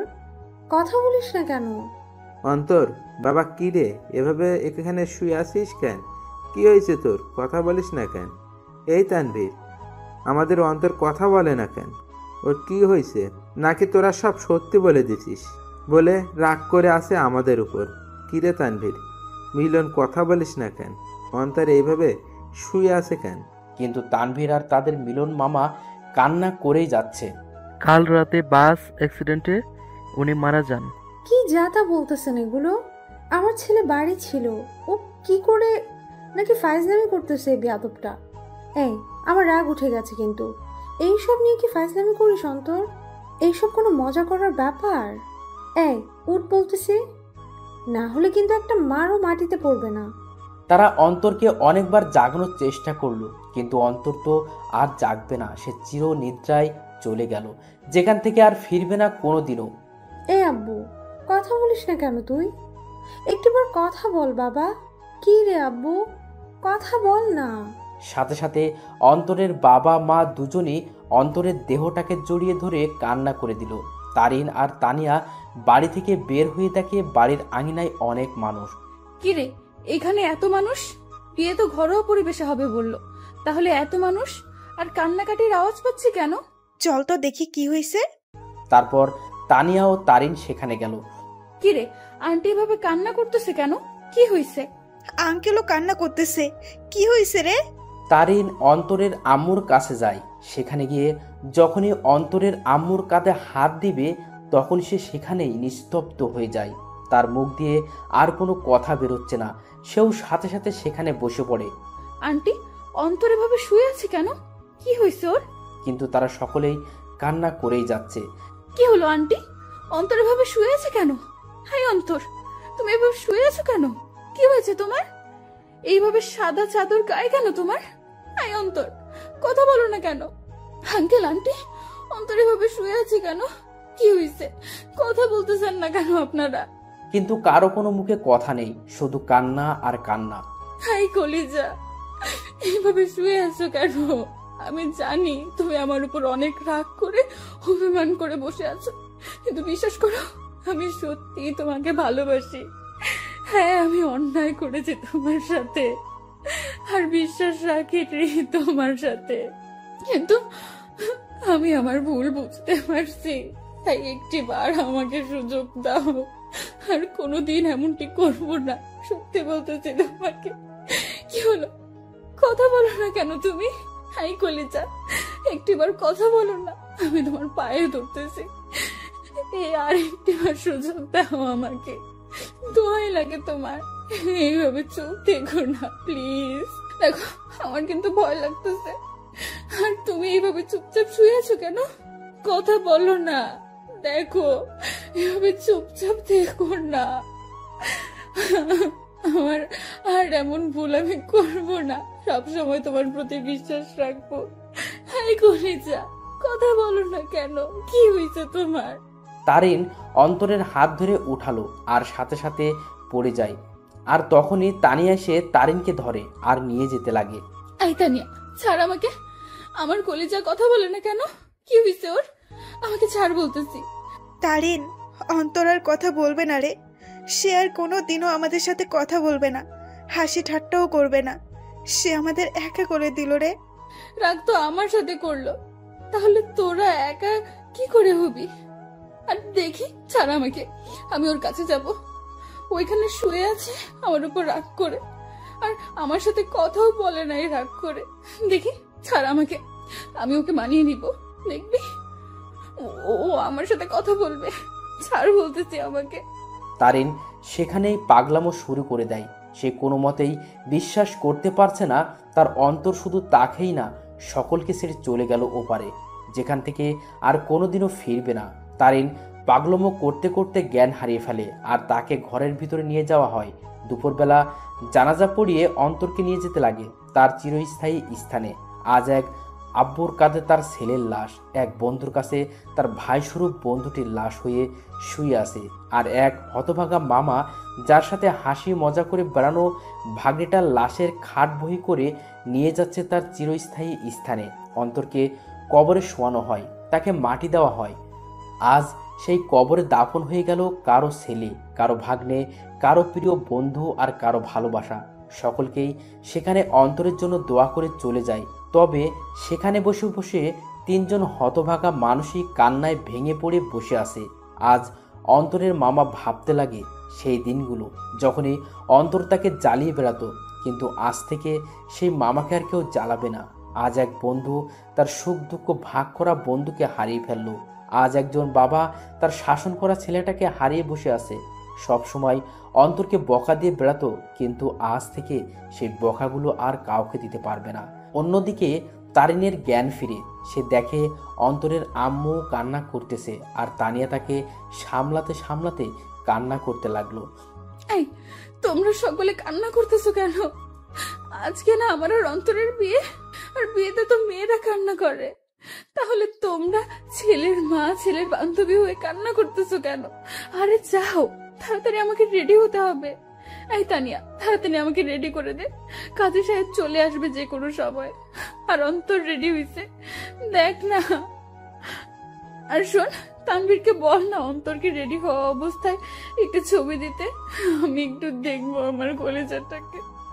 তানভীরকে বল না অন্তরের ছবি দিতে, আমাকে রেডি করে দে। আমি শাড়ির আঁচল সামলাতে পারি না, কিন্তু ও বলছিল শাড়িতে নাকি আমাকে দারুণ মানাবে। আমি ওর জন্য শাড়ি পরবো। তারিন, কি হয়েছে? আর আন্টি, সরি আম্মু, একটু রেডি করে দাও না। কাজী সাহেব চলে আসবে তো, আমাকে আবার অন্তরকে মানাতে হবে। তারিন সেখানে পাগলের মতো ব্যবহার করতে লাগলো। তারিনকে অনেকবার বোঝানোর চেষ্টা করা হলো অন্তর অনেক দূরে চলে গেছে, কিন্তু সে তা কোনো মতেই মানছে না। তারা বুঝতে পারলো অন্তরের অকাল মৃত্যু তারিনের মাথার এফেক্ট করেছে, তাইও সে পাগলের মতো আচরণ করতে লাগলো। তারিনের পরিবারও আসে, সবাই মিলে তারিনকে সামলানোর চেষ্টা করে, কিন্তু তারিনের মুখে একটা শব্দ, অন্তর। কিন্তু সে আর কোনোদিনও ফিরবে না। এভাবেই সমাপ্তি ঘটল এক অসমাপ্ত ভালোবাসার। একটি সন্ধ্যের জন্য একটি ভালোবাসা অপূর্ণ রয়ে গেল, শুধু থেকে গেল ভালোবাসার কিছু স্মৃতি ও অনুভূতি। ভালোবাসার মধ্যে সবচেয়ে গুরুত্বপূর্ণ হলো বিশ্বাস। একে অপরের প্রতি বিশ্বাস যত মজবুত থাকবে, ভালোবাসাও তত শক্ত হবে। সন্ধ্যের জন্য একটি ভালোবাসা সম্পূর্ণ শেষ হয়ে যায়, তবে বর্তমানে ভালোবাসার মানুষগুলোও অনেক আজব, কারণ আমরা ভুল মানুষের উপর বিশ্বাস করে ফেলি আর সঠিক মানুষকে সন্দেহ করে বসি। তাই ভালো যেহেতু বাসবেন, তার আগেই সেই ব্যক্তিটার সম্পর্কে একটু ধারণা নিয়েই তবেই ভালোবাসেন আর ভালোবাসার প্রতি ভরসা রাখবেন।